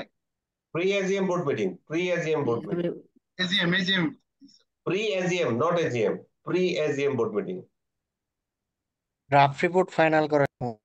ড্রাফট রিপোর্ট নট, ড্রাফট রিপোর্টটা একদম হলো সাইনিং এর জন্য যেটা আমরা সাবমিট করি এটা, বুঝছেন? ড্রাফট রিপোর্টের অনেক সময় তার আগে একটা মিটিং হয়, বুঝতে পেরেছেন? প্রি এজিএম প্রত্যেকটা কোম্পানির কমপ্লায়েন্স হচ্ছে যদি এটা লিস্টেড কোম্পানি হয় from the date of accounts closing 120 দিনের মধ্যে কি আপনার ডিক্লারেশন দিতে হয়। তাহলে আমাদের অ্যাকাউন্টস ক্লোজিং হচ্ছে 30শে জুন, 30শে জুন, তাহলে 120 দিন কবে পরে? অক্টোবরের অক্টোবরের 31 তারিখ। অক্টোবরের 28 তারিখের মধ্যে, তাই না? কারণ অক্টোবরে। কি 31 মাস, তার মানে অক্টোবরের 28 তারিখের মধ্যে কি আপনার একটা বোর্ড মিটিং করে এটা ডিক্লেয়ার করে দিতে হয়। এই যে বোর্ড মিটিংটা এবং ওই যে ডেটে যে ডিক্লেয়ার করে সেটাই হচ্ছে কি ডিক্লারেশন ডেট। এই ডিক্লারেশন ডেটে একটা রেকর্ড ডেটের কথা বলা হয়, রেকর্ড ডেট। যে ধরেন ডিক্লারেশন দিল অক্টোবরের 26 তারিখে, ঠিক 15টা ওয়ার্কিং ডে পরে, 15টা ওয়ার্কিং ডে পরে, 15 ওয়ার্কিং ডেজ, মানে 15 মার্কেট ডেজ এর পরে যে কোনো একটা ডেট হচ্ছে কি আপনার রেকর্ড ডেট। তাহলে দেখেন অক্টোবরের 26 তারিখে ডিক্লারেশন আসলো, আপনার 15 ওয়ার্কিং ডেজ হিসাব করে দেখলেন কি নভেম্বরের 25 তারিখ হচ্ছে কি আপনার 15 ওয়ার্কিং ডেজ এর উপরে হয়। ঠিক আছে, সো আপনি ডিক্লেয়ার দিলেন, নভেম্বরের 25 তারিখ হচ্ছে কি আপনার রেকর্ড ডেট। তার মানে এই ডেটে যারা শেয়ারটা হোল্ড করে রাখবে তারা হচ্ছে কি ডিভিডেন্ড পাওয়ার জন্য কি এন্টাইটেল হবে। বুঝতে পেরেছেন? তার মানে নভেম্বরের 25 তারিখে হচ্ছে কি আপনার ডিভিডেন্ড পাওয়ার জন্য এন্টাইটেল হচ্ছেন। ঠিক তার 2 দিন আগের যে ডেটটা এটাকে বলা হচ্ছে কি আপনার ex dividend date, ex dividend date. আর ডেট অফ রেকর্ড তো বললামই। আর ডেট অফ পেমেন্ট হচ্ছে, ডেট অফ পেমেন্টটা হচ্ছে এজিএম এর পর, যেদিন এজিএম হবে ঠিক তার 30 ডেজ এর মধ্যে, ওই দিন তার 30 ডেজ এর মধ্যে সমস্ত ডিভিডেন্ড এবং তার শেয়ার হোল্ডারদের মধ্যে কি ডিস্ট্রিবিউশন করে দিয়ে দেওয়া লাগে। এটা হচ্ছে কি date of payment, within 30 days from the date of AGM. Okay, clear? Sir declaration. আপনারা সবাই শুনতেছেন তো? জি স্যার, আমরা ক্লাস নিচ্ছি। না, আপনাদের জি স্যার, ফিডব্যাক শুনছি স্যার, আগাম বলছি। সবাই আসলে কি ফিডব্যাক দেয় না তো, এই কারণে আমার কাছে মাঝে মাঝে কনফিউশন মনে হয়। যেমন আজকে আমার এক ইয়ে আর কি কলিগ, অফিস কলিগ, হুম, আমার কাছে আসছে আর কি এটা এটা বিভিন্ন সিএ নিয়ে ডিসকাস করার জন্য। তা আমি বলছিলাম যে আপনি কি ক্লাস করেন নাকি? বলে কি হ্যাঁ ক্লাস তো করি। কিভাবে করেন? ওই তো জাস্ট হলে লগ ইন করে শুয়ে থাকি। হুম। ফিজিক্যাল ক্লাস করার কি সুযোগ আছে? শুনেন, ফিজিক্যাল ক্লাসে লাস্ট ইয়ারে লাস্ট সেশনে আমি আইসিবি কে হালিম ভাইকে বলেছিলাম যে ক্লাস উনি আমাকে দিয়েছে, 2টা ক্লাস দিয়েছে। ঠিক যেদিন ডিক্লেয়ার দিয়েছে আপনার যে ফিজিক্যাল ক্লাস হবে, আপনার এত বেশি পরিমাণে মেল, একই মেল সবাই কপি করে করে আমাকে সিসি দেখে সবাই একই দিচ্ছে, আলিম ভাইকে দিচ্ছে যে কি আমি ঢাকার বাইরে, উনি ঢাকার বাইরে, সে ঢাকার বাইরে, সো অনলাইন ক্লাস হলে আমরা করতে পারি, কিন্তু এখন তো ঢাকার বাইরে, আমরা আমরা কিভাবে ক্লাস করব, লাভ লাভ লাভ লাভ লাভ। তো 2টা ক্লাস হয়েছিল ফিজিক্যাল, তারপরে আবার বন্ধ হয়ে গেছে। So it's up to you, আপনারা যদি ডিসিশন নেন দ্যাট টাইম এটা ফিজিক্যাল হবে, আর যদি আপনারা মনে করেন online platform is the best platform, that time online হবে। ফিজিক্যাল হলো বেস্ট স্যার, কিন্তু এটা সবাই অ্যাটেন্ড করতে পারে না। সবাই অ্যাটেন্ড করতে পারে না, আমরা করেছিলাম কিন্তু, আমরা যখন স্টুডেন্ট ছিলাম তখন কিন্তু আমরা কিন্তু একদম ফিজিক্যালি ক্লাস করেছি। স্যার করোনার পর থেকে তো স্যার অনলাইন বেস, তার আগে তো ফিজিক্যালি করা লাগতো সব। ও, করোনার পর থেকে আসলে করোনাই আমাদেরকে সবকিছু শিখিয়ে দিয়ে গেছে। এই যে দেখেন এখানে গোলাম ভাই একটা কথা লিখেছে, I think online is the best. ঠিক আছে, সো এরকম মিশ্র অপিনিয়ন আছে, এক একজন বলে ভালো, তবে ফিজিক্যাল ক্লাস হলে একটা ইন্টারেকশন তো অবশ্যই হয়, সবার সাথে সবার ইন্টারেকশন হয়, এটা একটা ইস্যু। আবার ধরো অনেকেই তো আপনারা জব করেন, এখন এখানে যারা জব করেন অনেকেই আছেন টপ লেভেলে জব করেন, তাদের জন্য অ্যাকচুয়ালি তো এই টাইম বের করাটা অনেক সময় টাফ হয়ে যায়। আর আরেকটা প্র্যাকটিক্যাল ইস্যু যেটা, এটা তো অ্যাকচুয়ালি ট্রু, যারা আর কি ঢাকার বাইরে অডিটে যায় তারা তো অ্যাকচুয়ালি ক্লাস করতে পারে না, যেটা ফিজিক্যাল ক্লাস হলে হয়তো বা তাদের জন্য পসিবল হয় না, বাট অনলাইনে হলে তারা এটা পার্টিসিপেট করতে পারে। তবে at the end of the day যদি আপনি সামারি করেন কোনটা বেস্ট, আপনি সিএ পাস করার জন্য অনলাইন যেটা, স্যার। আপনি সিএ পাস করার জন্য যেটা ভালো, অফলাইনটাই বেস্ট, কিন্তু প্রবলেম তো থাকবে। আমরা দেখা যায় জব হোল্ডার যারা আছি বা ঢাকার বাইরে, যেটাই আপনি মাত্র শেয়ার করুন, তো এইগুলো প্রবলেম থাকবেই, কিন্তু ওভারঅল যদি আমরা বিবেচনা করি অফলাইনটাই বেস্ট। স্যার অফলাইন মানে ফিজিক্যাল ক্লাস। স্যার এমন এক্সিকিউটিভ করা যায় না ক্লাসটা। যে স্যার অফলাইন ক্লাস চললো, ওইটা আবার স্যার অনলাইনে পডকাস্ট করা হ্যাঁ হলো? হ্যাঁ, এটা সুযোগ আছে। স্যার এইটা করলে ভালো হয় স্যার, যেমন স্যার কিন্তু আমরা এটা কি, মাঝে মাঝে। এটার প্রবলেমটা হচ্ছে যেটা, আমি তো কয়েকটা ক্লাস করেছি এরকম, কিন্তু এটার প্রবলেমটা হয়েছে যারা অনলাইনে আছে তারা কোশ্চেন করলে আমি বুঝি না, আবার আমি কি বলছি না বুঝি তারাও ঠিক মতো বুঝতে পারে না।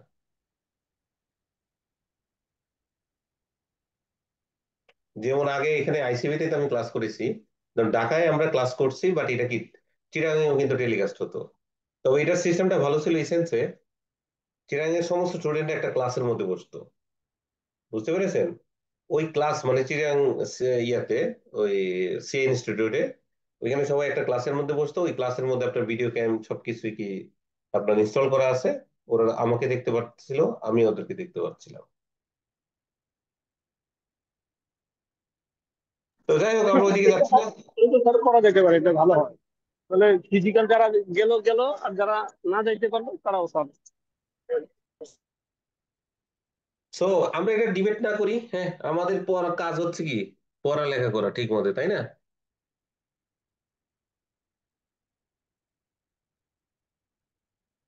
জি স্যার। হুম। সে পরীক্ষা কবে?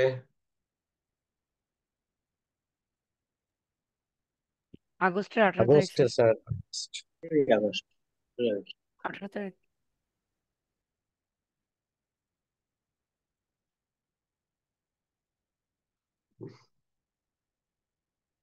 আগস্ট 18, যাই হোক।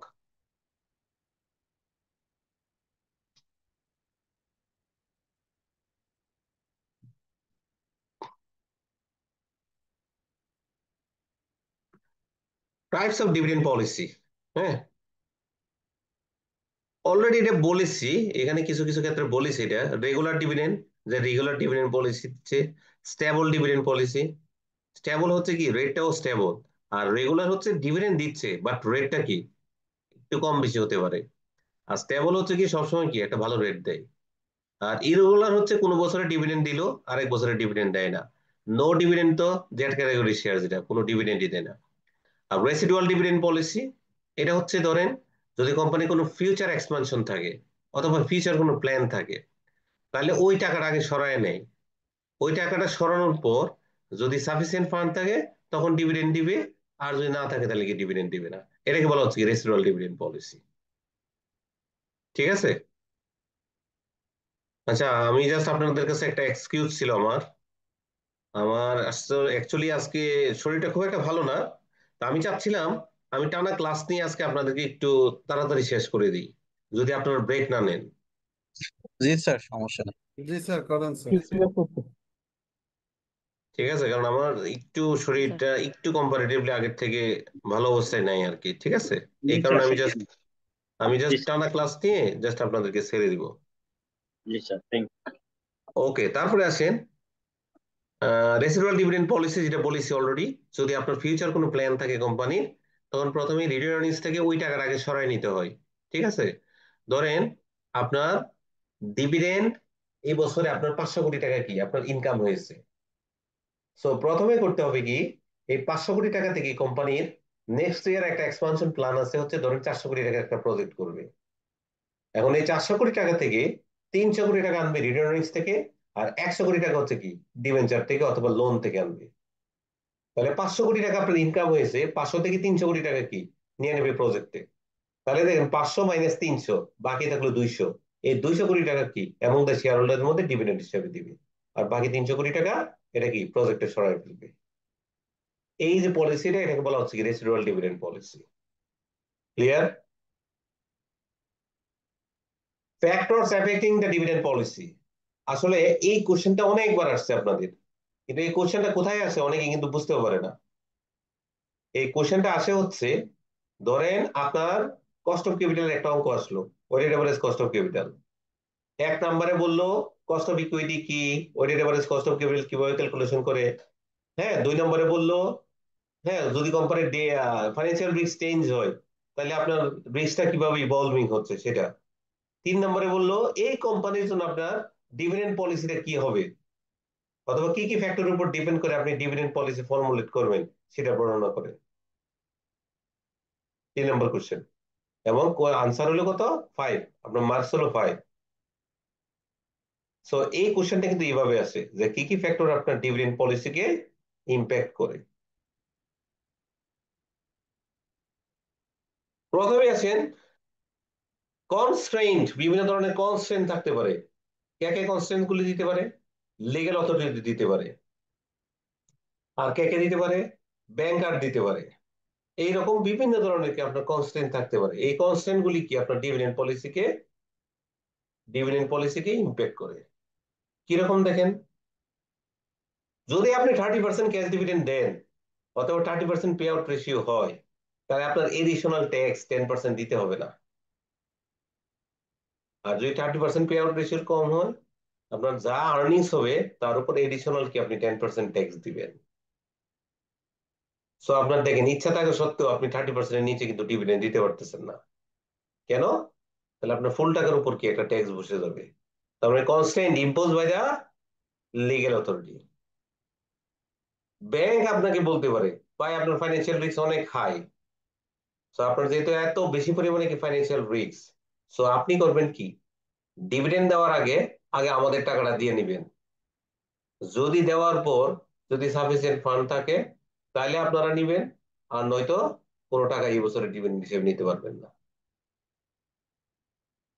অ্যানাদার কনস্ট্রেইন্ট, ঠিক আছে।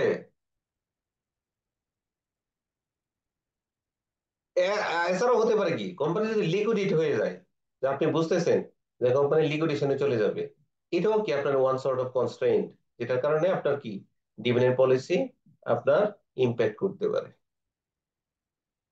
এই এক। 2 নম্বরে বলছে ইনভেস্টমেন্ট অপরচুনিটিস।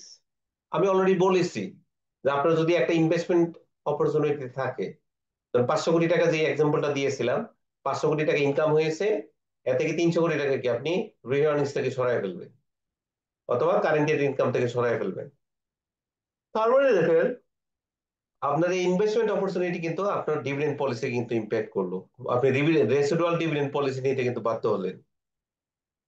ঠিক আছে। Alternative sources of capital. Alternative sources of capital, এটা তো অলরেডি বলে ফেলছি আমরা, যে ধরেন আপনি ডেট থেকে নিতে পারতেছেন না অথবা ব্যাংক লোন থেকে নিতে পারতেছেন না, তখন আপনি কি রিটার্ন আর্নিংস থেকে কি আপনি টাকাটা নিয়ে নিলেন। এই কারণে এটাকে বলা হচ্ছে কি অল্টারনেটিভ সোর্স অফ ফিনান্স। ঠিক আছে। লিগ্যাল কনস্ট্রেইন্ট, যেটা অলরেডি বলে ফেলছি, বিভিন্ন লিগ্যাল কনস্ট্রেইন্টের কারণে কিন্তু আপনার কি ডিভিডেন্ড পলিসি ফর্মুলেট হয়। আর লাস্ট হলো dilution of control. Dilution of control basically হলো আপনার বোনাস শেয়ারের ক্ষেত্রে। আমরা তো জানি ডিভিডেন্ড হলো 2 প্রকার, একটা হলো ক্যাশ, একটা হচ্ছে কি স্টক অর বোনাস শেয়ার। এখন দেখেন যখন আপনি বোনাস শেয়ার দিবেন, তখন মার্কেটে কিন্তু নাম্বার অফ শেয়ার কিন্তু আপনার অনেক বেড়ে যাবে। নাম্বার অফ শেয়ার বাড়া মানে হচ্ছে আপনার একাই আপনার শেয়ারের মার্কেট প্রাইসটা কিন্তু একটু কমে যাবে। শেয়ারের মার্কেট প্রাইস যখনই কমবে, তখন দেখেন যদি কারো কোনো আপনার নেগেটিভ কোনো চিন্তাধারা থাকে, সে কিন্তু মার্কেট থেকে আপনার শেয়ারটা কিনে ডিগ্রি অফ কন্ট্রোলটা কিন্তু সে নিজের হাতে নিয়ে নিতে পারে। বুঝছেন? সো আপনার স্টক ডিভিডেন্ড দিলে আপনার কি হবে, ডাইলিউশন অফ কন্ট্রোল হওয়ার কিন্তু চান্স থাকবে। ঠিক আছে, ক্লিয়ার। তো এই হচ্ছে কি আপনার ফ্যাক্টর।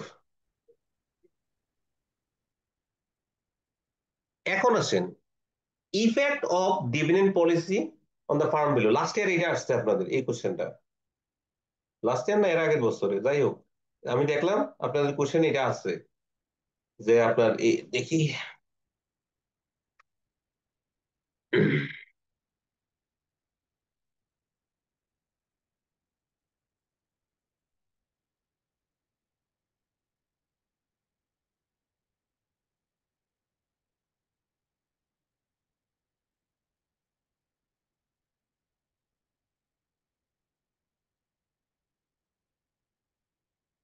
এই যে 2023-এ আসছে।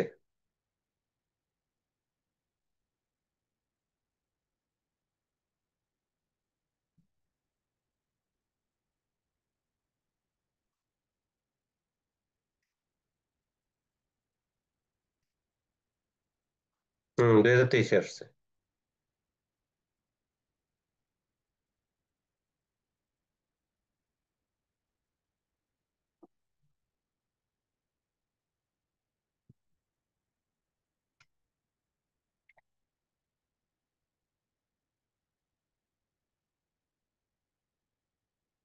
এটা কিন্তু খুব ভালো করে বুঝতে হবে, হ্যাঁ। Effect of dividend policy on farm value,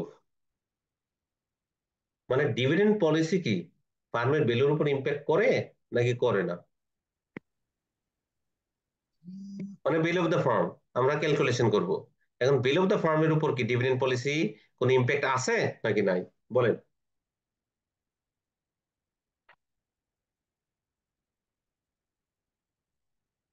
বলেন।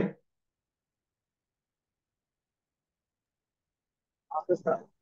স্যার আছে।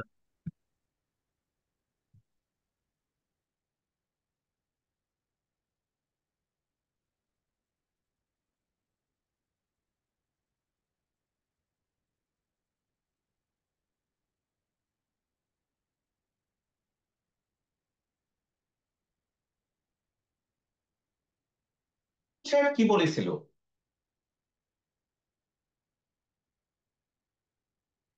ভ্যালু অফ দ্য ফার্ম কিসের উপর ডিপেন্ড করে? হুম, সাহেব কি বলেছিল? ভ্যালু অফ দ্য ফার্ম কিসের উপর ডিপেন্ড করে?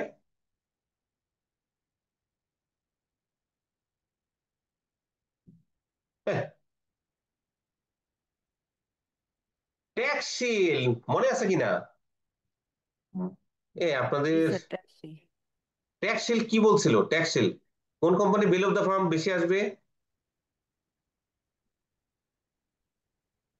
হুম, ডাব্লিউসিসি লোয়ার যার। যার হচ্ছে কি আপনার ডেট আপনি সবচেয়ে বেশি হাইয়েস্ট ইউজ করবেন, তাই তো? তার বিল অফ দ্য ফার্ম সবচেয়ে হাইয়েস্ট আসবে। আর যার হচ্ছে আপনার, সো ডিভিডেন্ড কি আপনার বিল অফ দ্য ফার্মের উপর কোনো ইম্প্যাক্ট করবে না। কে বলছিল এটা? এটা বলেছিল সাহেব। এই কারণে সাহেবের থিওরিকে বলা হয় কি ডিভিডেন্ড ইরেলিভেন্স। বুঝছেন? ডিভিডেন্ডটা কি বিল অফ দ্য ফার্মের উপর ইরেলিভেন্ট। বাট গর্ডনস বলতেছে কি, গর্ডন বলছে ডিভিডেন্ড রিলিভেন্স, মানে আমার ডিভিডেন্ডের উপর কি value of the firm depend করে। সো দুইটা থিওরি, একটা হচ্ছে সাহেব আর একটা হচ্ছে গর্ডনস কি গ্রোথ মডেল, গর্ডনের গর্ডনস এন্ড গর্ডন মডেল, ঠিক আছে? সাহেব বলতেছে ডিভিডেন্ড ইম্প্যাক্ট করবে না, আর গর্ডন বলতেছে কি ডিভিডেন্ড ইম্প্যাক্ট মানে বিল অফ দ্য ফার্মের উপর ইম্প্যাক্ট করবে। ক্লিয়ার? ক্লিয়ার? জি স্যার। সো এখন আসেন সাহেবেরটা আগে আমরা প্রুভ করি। সো সাহেবের ইস্যুটা যদি আমরা প্রুভ করতে চাই, তাহলে ওনার কিছু অ্যাজাম্পশন আছে, এই অ্যাজাম্পশন গুলি কি আপনার আগে মানতে হবে, এগুলি থাকতে হবে। এগুলি না থাকলে, যেমন আমরা ইকোনমিক্সে পড়ছি না বিভিন্ন সময় বিভিন্ন ধরনের ফর্মুলা, জি যে স্যার, অন্য অ্যাজাম্পশন। অবস্থা অপরিবর্তিত থাকলে, অনুমতি। অন্য, অন্যান্য অবস্থা অপরিবর্তিত থাকলে। হ্যাঁ অপরিবর্তিত থাকলে, হ্যাঁ অন্যান্য অবস্থা অপরিবর্তিত থাকলে আপনার এই হলে এই হবে। ঠিক সাহেব এরকম কিছু হাইপোথিকেশন অথবা অ্যাজাম্পশন দিয়েছে, কিরকম দেখেন। Existence of perfect capital market, মানে কি মার্কেটটা পারফেক্ট হবে। মার্কেটটা পারফেক্ট হবে, শেয়ার মার্কেটটা পারফেক্ট হবে, ক্যাপিটাল মার্কেটটা পারফেক্ট হবে। পারফেক্টের ডেফিনেশন মানে হচ্ছে কি অল ইনভেস্টর আর রেশনাল। Open relation. রেশনাল মানে যৌক্তিক হবে। Information is available to all investor, এবং এই ইনফরমেশনটা পাইতে আপনার কোনো ট্রানজাকশন কস্ট হবে না। No investor is large enough to influence the market price of the securities, মানে কোন ইনভেস্টর কি এত ইনফ্লুয়েন্সিয়াল শেয়ার হবে না যে কি মার্কেটের প্রাইসটাকে ইনফ্লুয়েন্স করতে পারে। আর সিকিউরিটিজ আর ইনফাইনাইটলি ডিভাইজেবল, মানে সবচেয়ে লোয়েস্ট নাম্বার অফ শেয়ার হচ্ছে এক। তো বাংলাদেশে আপনি যদি ইচ্ছা করেন একটা শেয়ার কিনতে পারবেন, ঠিক আছে? কোনো লট নাই, একটাই হচ্ছে একটা লট, হ্যাঁ। মানে সিকিউরিটিজ আর ইনফাইনাইটলি ডিভাইজেবল, ওকে। আর লাস্টে হচ্ছে জিরো ফ্লোটেশন কস্ট, বুঝছেন? শেয়ার কিনতে গেলে বেচতে গেলে এখানে কোনো ফ্লোটেশন কস্ট নাই। এই কয়েকটা থাকলে কি এটাকে বলা হচ্ছে কি পারফেক্ট ক্যাপিটাল মার্কেট বলা হচ্ছে, ক্যাপিটাল মার্কেট। ঠিক আছে? দুই, Firm's investment policy is well known, and with investment from out of the return on firm, risk class does not change, and no change in required rate of return. এবং ফার্মের কি investment policy সবার জানা থাকবে, এবং ইনভেস্টমেন্টটা return earnings থেকে কতটুকু আসবে, ইনভেস্টমেন্টের রিস্ক ক্লাসটা কি কি হবে, এবং এখান থেকে কি কি রিকোয়ার্ড রেট অফ রিটার্ন আসবে, সবকিছু কি আপনার থাকবে। No difference in the tax rate applicable for cash dividend and capital gain, মানে ক্যাশ ডিভিডেন্ড এবং ক্যাপিটাল গেইন এই দুইটার জন্য আলাদা কোনো ট্যাক্স রেট হবে না, সব দুইটার জন্য কি ইউনিফর্ম ট্যাক্স রেট হবে।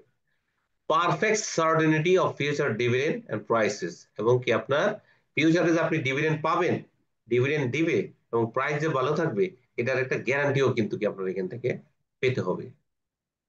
যদি এই ঠিক থাকে তাহলে হচ্ছে কি ডিভিডেন্ড আপনার irrelevant, dividend irrelevant for calculating the value of the firm. এখানে কি নাই, চারটা কারণ বলছে উনি, কিন্তু চারটা কারণের মধ্যে কি কি নাই সবই তো বলে ফেলাইছে নাকি? স্যার এখানে তো কোনো রিস্ক নাই, উনি যেভাবে বলেছে যে আসবে, এটা ঠিক করা আছে, এরকম হ্যাঁ, রিস্ক মার্কেট নাই, রিস্ক এরকম থাকবে। আপনার কভার করে নিচ্ছে। হ্যাঁ, আচ্ছা যাই হোক, আচ্ছা উনি যেহেতু বলেছে এটা, এখন আমরা ম্যাথমেটিক্যাল প্রুফে যাচ্ছি।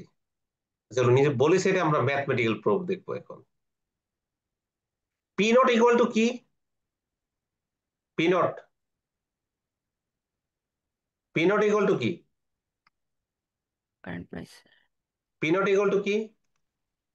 পি নট, হ্যাঁ বলেন। ডি জি, ওয়ান জি থাকে একটা plus P one divided by কি 1 প্লাস কে, কথাটার মানে বুঝছেন? স্যার। মানে ডি ওয়ান হচ্ছে নেক্সট ইয়ারের ডিভিডেন্ড, আর পি ওয়ান হচ্ছে নেক্সট ইয়ারের প্রাইস। এটাকে যদি 1 বছরের ডিসকাউন্টিং ফ্যাক্টর দিয়ে আজকে আমি ডিসকাউন্টিং করে ফেলি, তাহলে আজকে রেট পেয়ে যাবো, পি নট পেয়ে যাবো। জি। মানে বুঝেছেন? পি নট, পি নট হচ্ছে কি নেক্সট ইয়ারের প্রাইস, নেক্সট ইয়ারের ডিভিডেন্ড, 1 বছর ডিভিডেন্ড 1 ইয়ার পর লেটার যেটা সেটা, মানে 1 বছরের দুইটা ইস্যুকে যদি আমি 1 প্লাস কে দিয়ে ডিসকাউন্টিং করি, তাহলে আমি আজকের ভ্যালু পাবো, পি নট পাবো। এটা ক্লিয়ার? ক্লিয়ার? জি স্যার। জি, আবার স্যার। বলি, dividend next year, P one মানে প্রাইস নেক্সট ইয়ার, এটাকে যদি মানে 1 বছর পরের প্রাইস কে আমি যদি 1 বছরের ডিসকাউন্টিং ফ্যাক্টর দিয়ে 1 প্লাস কে মানে হলো 1 বছরের ডিসকাউন্টিং ফ্যাক্টর, এটাকে ডিসকাউন্টিং করে নিয়ে আসি, তাহলে আজকের ভ্যালু পেয়ে যাবো, মানে পি নট পেয়ে যাবো। তাহলে এখানে কয়টা শেয়ারের ভ্যালু? এখানে কয়টা শেয়ারের ভ্যালু? একটা। তাহলে একটা এটা তো স্যার। নাম্বার অফ শেয়ার, হ্যাঁ, এন পি, এন দিয়ে মাল্টিপ্লাই করি নাম্বার অফ শেয়ার, বুঝছেন? N into P naught, sorry P naught equal to না, মানে নাম্বার অফ শেয়ার দিয়ে মাল্টিপ্লাই করলাম, তাহলে N into D one plus P one divided by 1 plus K. বুঝছি? বুঝছি? জি স্যার। বুঝে, মানে নাম্বার অফ শেয়ার দিয়ে মাল্টিপ্লাই করলে কি টোটাল ভ্যালু পেয়ে যাচ্ছি, এটা কি আমরা কি ভ্যালু অফ দ্য ফার্ম বলতেছি?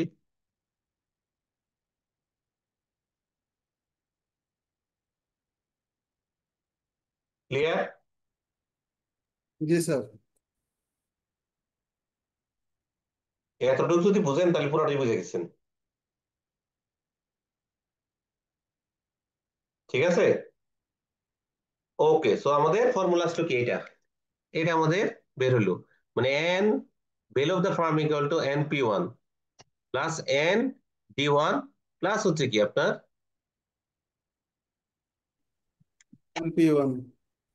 হ্যাঁ হ্যাঁ, এখানে আরেকটা ইস্যু আছে, এতটুকু বুঝেন আপনার এই 2 নম্বর ইকুয়েশন পর্যন্ত। ঠিক আছে, এনটাকে দিয়ে মাল্টিপ্লাই করে দিয়েছে, N D one plus N P one. ঠিক আছে, এই 2 নম্বর ইকুয়েশন পর্যন্ত আমরা বুঝে গেছি। ঠিক আছে, জি স্যার। মানে এখানে এন দিয়ে মাল্টিপ্লাই করে দিয়েছে, N D one plus N P one. ঠিক আছে, জি স্যার। So ND1 NP1। এখন দেখেন এইখানে একটা ইস্যু আছে যে আমরা NP1 কোম্পানির ধরেন বেল অফ দ্য ফার্ম আছে B equal to NP1 ND1 plus NP1 divided by 1 plus K। এটা হলো কি ইকুয়েশন দাঁড়ালো আমাদের 2 নম্বরটা। এখন আপনার কোম্পানির একটা কি ইন্টারনাল সোর্স, আপনার একটা ইনভেস্টমেন্ট অপরচুনিটি আছে, বুঝছেন? এখন আপনি ডিসিশন নিয়েছেন এই যে ইনভেস্টমেন্ট অপরচুনিটিটা আছে, ইনভেস্টমেন্ট অপরচুনিটি যেটা আছে সেটা হচ্ছে কি শেয়ার শেয়ার ইস্যুর মাধ্যমে কি আপনি টাকাটা রেজ করবেন, মানে ইকুইটি থ্রুতে আপনি রেজ করবেন। ক্লিয়ার? জি স্যার। নতুন শেয়ারের মাধ্যমে কি আপনি টাকাটা রেজ করবেন। যদি টাকাটা নতুন শেয়ারের মাধ্যমে আপনি টাকাটা রেজ করেন অথবা শেয়ার ইস্যু করেন, সেক্ষেত্রে আপনি নাম্বার অফ নিউ শেয়ার মানে del n number of share কি আপনি ইস্যু করবেন একটা প্রাইস অফ P1। কথাটার মানে বুঝছেন? যতটুকু শেয়ার ইস্যু করব ওইটাকে দিয়ে প্রাইস ওয়ানকে যতটুকু শেয়ার ইস্যু মাল্টিপ্লাই হবে। আপনি যতটুকু ফান্ড শর্ট পড়বে মানে যতটুকু আপনি ইনভেস্টমেন্ট অপরচুনিটির জন্য শর্ট ফান্ড রেজ করবেন অতটুকু হচ্ছে দরকার। মানে চেইন শেয়ার ডেল এন শেয়ারের মাধ্যমে এটা আপনি কিভাবে আনবেন, ডেল এন জি শেয়ারকে at the rate of P1। মানে আমি ধরেন কি 100 টাকা দরকার, P1। ঠিক আছে, আমার 100 কোটি টাকা দরকার, 100 কোটি টাকা দরকার, 100 কোটি টাকা যদি দরকার হয় তাহলে আমি 100 কোটি টাকা যদি রেজ করতে চাই, হ্যাঁ, আমার ফান্ড দরকার হলো বিডিটি 100 crore টাকা আমি যদি ইস্যু করতে চাই তাহলে আমার নাম্বার অফ শেয়ার ইস্যু করতে হবে ডেলেন, সরি ডেলটা কিভাবে আনে, ডেল ডেল হচ্ছে ডেল্টা।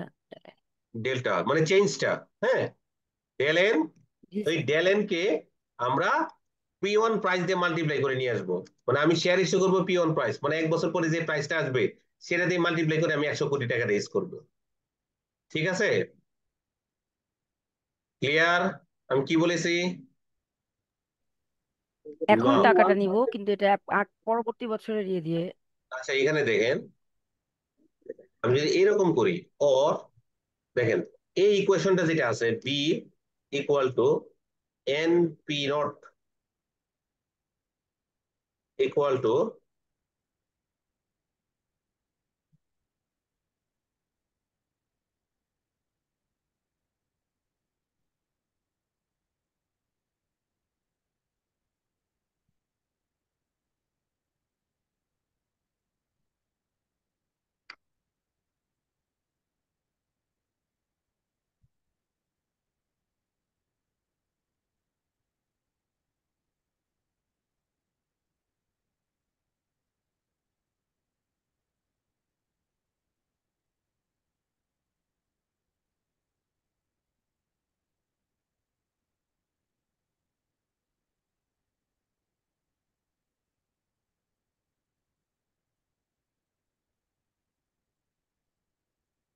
মানে এটা বুঝেছি।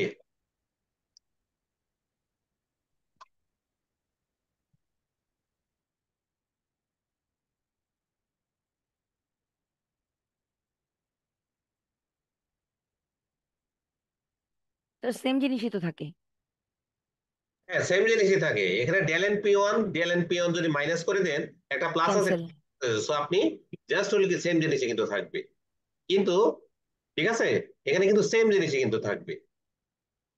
ওকে, সো আমাদের 2 নম্বর ইকুয়েশন এবং এই ইকুয়েশন এটার মধ্যে কিন্তু কোনো চেঞ্জ নাই, কোনো পার্থক্য নেই। ওকে, ওকে, মানে এই যে ডেল্টা এনটা আনলাম এটা হচ্ছে number of new share issue, number of new share issue two finance the new capital new venture, মানে অথবা এডিশনাল যে ইনভেস্টমেন্ট অপরচুনিটি আছে এটার টাকাটা রিস্ক করার জন্য কি আমরা ডেল্টা ওয়াই এর শেয়ার আমরা ইস্যু করবো at the rate of price P1। কথার মিনিং এটা, বাট এখানে আপনাদের বোঝার জন্য আমি বলেছি ডেল এন পি ওয়ান একবার প্লাস করবো, ডেল এন পি ওয়ান একবার কি মাইনাস করবো, যাতে করে আগের ইকুয়েশনটাই থাকে। ঠিক আছে, তো এখানে যদি এটা যদি ইরেজ করে দেই তাহলে দেখেন আগের ইকুয়েশনটা কিন্তু থাকতেছে, এতটুকু যদি ইরেজ করে দেন। ওকে, ওকে, জি স্যার। পি নট আর পি ওকে ওয়ান কি সেম থাকে? পি নট আর পি ওয়ান সেম কিভাবে? এটা তো হচ্ছে পরবর্তী বছরে, আর পি নট এখনকার। ধরুন আমি বললাম একটা পজিটিভ একটা নেগেটিভ, ঠিক আছে? না স্যার, একজন ভাইয়া আস্ক করেছেন যে পি নট আর পি ওয়ান কি সেম কিনা। পি নট না, না, না, পি নটটা সেম হচ্ছে না, current then price, not, P হ্যাঁ, ওয়ান হচ্ছে নেক্সট ইয়ারের প্রাইস। নেক্সট ইয়ারের প্রাইস, রাইট। এতটুকু ক্লিয়ার কিনা বলেন? জি স্যার। ওকে, এখন দেখেন আপনার একটা ইনভেস্টমেন্ট প্রপোজাল আছে, আমি যেটা বলেছিলাম। এখন এই যে ইনভেস্টমেন্ট প্রপোজাল আছে, ইনভেস্টমেন্ট প্রপোজাল যদি আসে, প্রথমে আমরা কোথা থেকে ফাইন্যান্স করব বলেন? শেয়ার ইস্যু করে করতে পারি। না, শেয়ার ইস্যু, আর সেকেন্ড আরেকটা সোর্স আছে, আমরা বলেন? আমরা রিটার্ন আর্নিং। আমরা ডেপ নিতে পারি। নো, নো, নো, প্রথমে দেখবেন কোথায় আপনি রিটার্ন আর্নিংস, আপনার রিটার্নিং, সাফিসিয়েন্ট রিটার্ন আর্নিংস আছে কিনা, আচ্ছা। নাকি? জি জি স্যার। স্যার। তার মানে আমি যে ইনভেস্টমেন্ট করব, আমি ইনভেস্টমেন্ট করব কত টাকা? 100। 100, ধরেন বিডিটি 100। ডেল এনপিএন, আমি ইনভেস্টমেন্ট করব ডেল এনপিএন টাকাটা, তাই তো? এটাতে আমি ইনভেস্টমেন্ট করব, নাকি? জি সো একটা পোর্শন দেখেন, আমরা আপনার যে আর্নিংস থাকবে, রিটার্ন আর্নিংস, তো আর্নিংস আর্নিংস আর্নিংস থেকে প্রথমে কি দিয়ে দিবেন? আর্নিংস থেকে কি দিয়ে দিবেন? ডিভিডেন্ড। ডিভিডেন্ড। কয়টা ডিভিডেন্ড? নাম্বার শেয়ার কয়জন?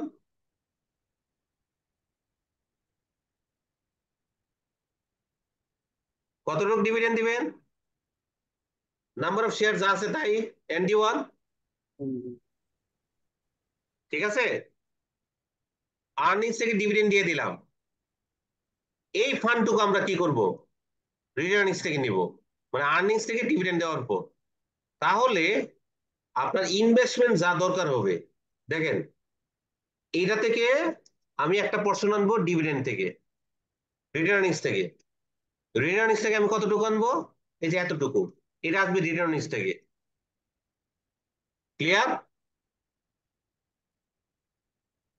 মাথায় যাচ্ছে না? আর্নিংস মাইনাস স্যার, ডিভিডেন্ড, আরেকটু আর্নিংস মাইনাস ডিভিডেন্ড, এতটুকু আমি ইনভেস্টমেন্টে নিয়ে আসলাম। তাহলে টোটাল আমার ইনভেস্টমেন্ট মনে করেন দরকার হচ্ছে 100 কোটি টাকা। সো আপনার দরকার ইনভেস্টমেন্ট হচ্ছে কত? 100 কোটি টাকা। এই 100 কোটি টাকা থেকে আপনি রিটার্নিংস থেকে আনবেন, ধরেন আপনার এই বছরে আর্নিংস হয়েছে 50 কোটি টাকা, এই 50 কোটি থেকে আপনি 30 কোটি টাকা হচ্ছে কি আপনি ডিভিডেন্ড হিসেবে দিয়ে দিচ্ছেন, ঠিক আছে? সো 100 মাইনাস 50 মাইনাস 30, তার মানে 20 কোটি টাকা। তারপর এডিশনাল ফান্ড আপনার দরকার কত? 80 কোটি, 80 লাখ। 80। এইটি। এই 80 কোটি টাকা কি আপনি শেয়ার ইস্যুর মাধ্যমে আনবেন। তার মানে del and PN equal to investment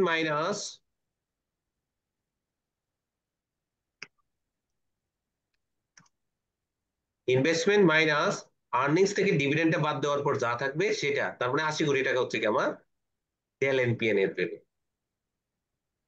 clear? Okay sir. জি স্যার। ক্লিয়ার? এটা কিন্তু ওকে। খুব ক্রিটিক্যাল পয়েন্ট, এবং এটার মাধ্যমে কিন্তু আমাদের প্রুফ চলে আসবে। সো আমার ডেল এন্ড পিএন এর ভ্যালু হচ্ছে, এখন এই যে ডেল এন্ড পিএনটা, এটার ভ্যালুটা কি আমরা এখানে বসায় দিই? এখানে তো দুই জায়গায় আছে, আমরা এক জায়গায় বসাবো। এই যে প্রথম যে ইকুয়েশনটা আছে, প্রথম ইকুয়েশনটা এটাই। তাহলে এখানে কি আছে ধরেন, এটা নিয়ে আসি আমরা।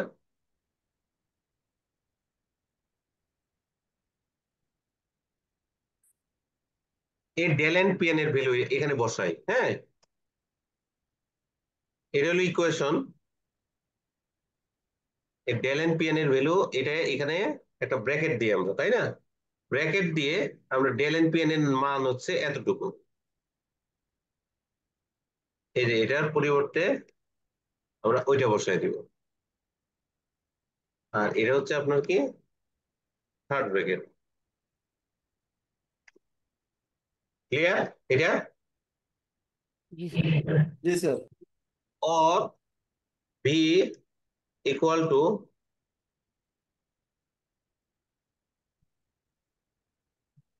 যা আসবে তাই, স্যার আর একটু উপরের দিকে উঠেন। Sorry, okay sir.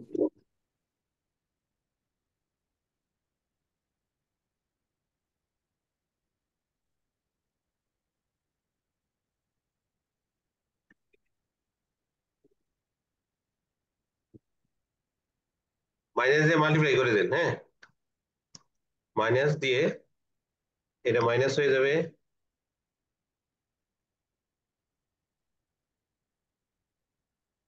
তো আন্ডারস্কোর হয়ে গেছে, সামনে মাইনাস পড়েনি। এটা প্লাস হয়ে যাবে, মাইনাস আর মাইনাস প্লাস, আর জি এটা হলো কি প্লাসে মাইনাসে, মাইনাসের প্লাস আবার মাইনাস, এটা মাইনাস হবে। এটা মাইনাসই থাকবে, ঠিক আছে। জি স্যার। তো এখানে দেখেন জি স্যার। ND1 একবার প্লাস, ND1 কি একবার মাইনাস, সো ND1 কে দুই জায়গা থেকে চলে যাবে জি, বাদ হয়ে যাবে। নাকি। জি জি স্যার। তো আমরা লিখি, ক্যান্সেল। ওইটা দুইবার হয়ে গেছে, সরি, ND1 একবার প্লাস, ND1 একবার মাইনাস।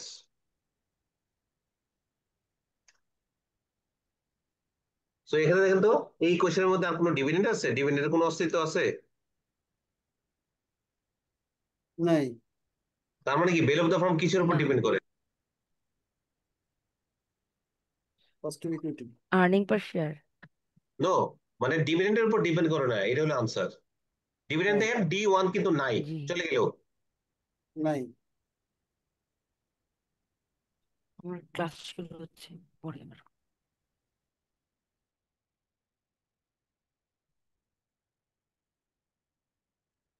বুঝে গেছে কিনা? জি স্যার। এটা কি থিওরি প্রুভ করলেন স্যার? হ্যাঁ, এমএম থিওরি প্রুফ। জি স্যার। ডিভিডেন্ডটা রিলেভেন্ট না। Dividend irrelevant to calculate the value of the firm, yes. ঠিক আছে। সিপিও লাইনটাতে ভি জি স্যার। জি, সিপিও লাইনটাতে ভি ভি ভিটা দুইবার কেন স্যার? কোনটা দুইবার কেন? এখানে থার্ড লাইনে ভি। এটা লেখার একটু ইয়ে হয়েছে, ভি একটাই হবে। বি একটাই হবে, হ্যাঁ হ্যাঁ, কপি পেস্ট করেছি তো দুইবার চলে আসছে।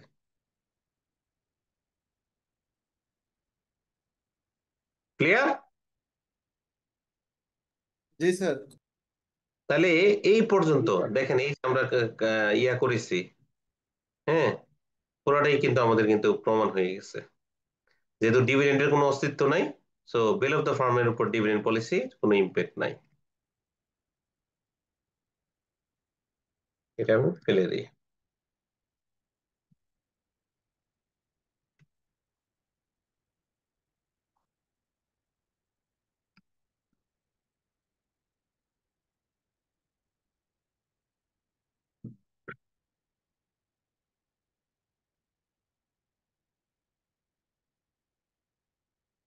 ওকে,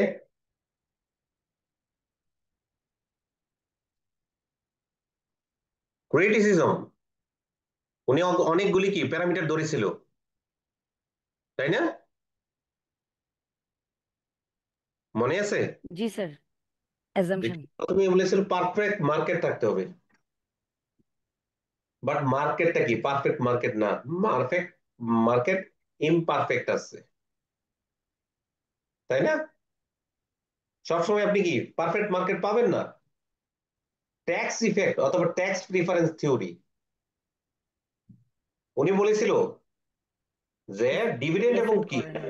ক্যাপিটাল গেইন দুইটাতে কি সেম ট্যাক্স রেট হবে, বাট পৃথিবীর কোথাও কিন্তু এরকম নাই, ডিভিডেন্ড এবং ক্যাপিটাল গেইন দুইটার উপর আলাদা কিন্তু ট্যাক্স রেট হয়, এবং এটা কি এটাই বড় আপনার, ক্রিটিসিজম। হ্যাঁ হ্যাঁ, ফ্লোটেশন কস্ট, কোন একটা ট্রানজাকশন করতে গেলে উনি বলেছিল no flotation cost, but practically অনেক ফ্লোটেশন কস্ট হয়, আপনি ট্রানজাকশন করতে গেলে কিন্তু অবশ্যই কি। আর লাস্টে হচ্ছে resolution of uncertainty, resolution of uncertainty মানে কি, এখানে উনি বলেছিল যে আপনি ক্যাশ ডিভিডেন্ড এবং প্রাইস এটা পাবেন, এটা মাস্ট। ডিভিডেন্ড এবং ক্যাশ প্রাইস দুটোই আপনি পাবেন, ঠিক আছে। এখানে দেখেন একটা কথা বলা হয়েছে, near versus distant dividend. Near versus হলো কি ডিস্টেন্ট ডিভিডেন্ড। নিয়ার হচ্ছে কি শেয়ার হোল্ডাররা সবসময় কনসিডার করে কি আমি এখন কি পেলাম, এটা হচ্ছে আমার কাছে ইম্পর্টেন্ট।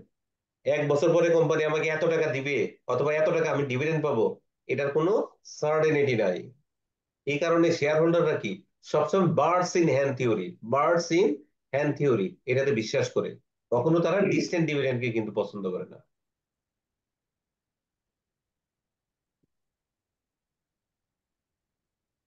ক্লিয়ার? Okay sir.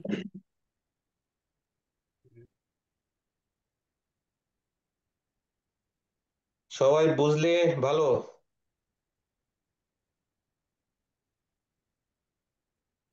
তারপরে কি বলছে এরপর একটা informational content of dividend, preference for current dividend, sale of stock at uncertain price অথবা আন্ডার প্রাইসিং। হ্যাঁ, সেল অফ স্টক, হ্যাঁ,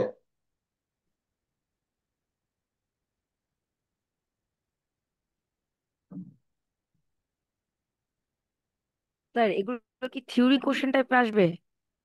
না না না, আপনাকে ওই যে দেখেন না কোশ্চেনটা যেটা আসছে 2023-এর কোশ্চেনটা দেখলেন তাই ইরিলিভেন্ট ইরিলিভেন্ট আচ্ছা ইরেলিভেন্ট এটা আচ্ছা আচ্ছা ওকে স্যার। লাস্টে হলো ক্লায়েন্টেল হাইপোথিসিস। ক্লায়েন্টেল হাইপোথিসিসটা কি?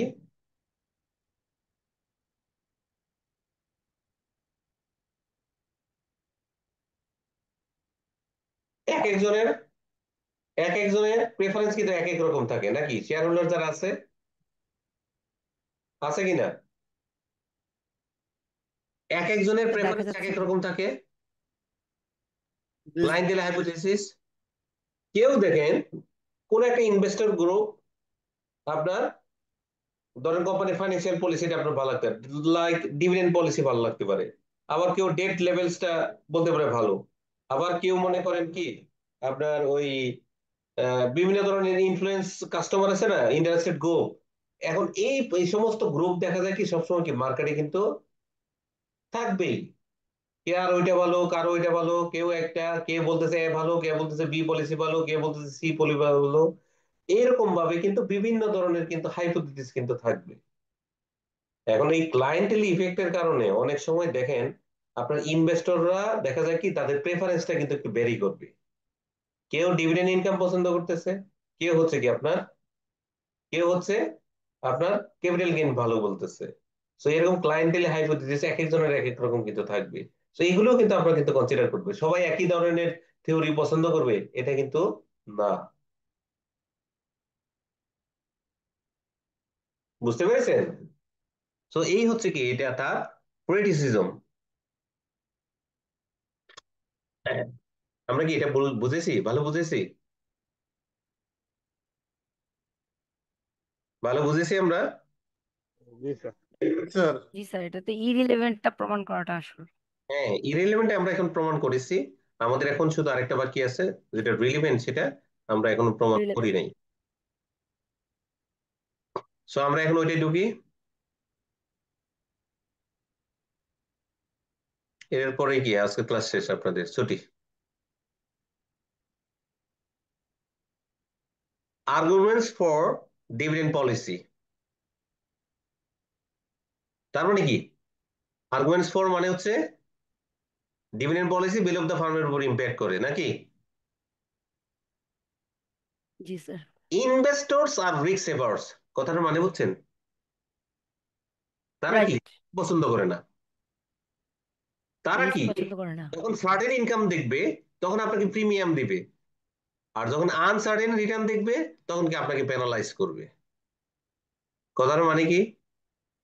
যদি কোম্পানির প্রসপেক্ট ভালো থাকে দেখবেন কি তারা প্রিমিয়ামে আপনার কোম্পানির মার্কেট প্রাইস ফেস ভ্যালু 10 টাকা, তারা 15 তার টাকা চেয়েও বেশি দেয়। 15 টাকা দিয়ে কিনবে, মানে 5 টাকা আপনাকে প্রিমিয়াম দিবে।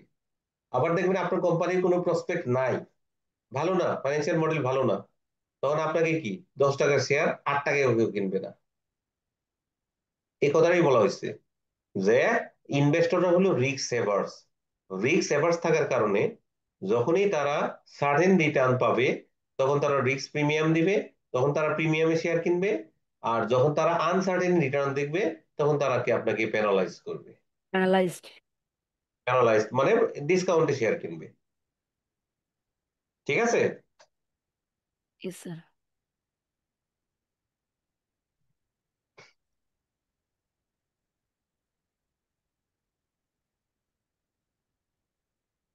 এখানে আপনার এখানে যে কথাগুলি আছে এটা একটু পড়তে হবে, এটা না পড়লে আপনি গ্রাফটা বুঝবেন না। একটু পড়েন, আপনারা পড়েন, আমি বলছি তারপরে।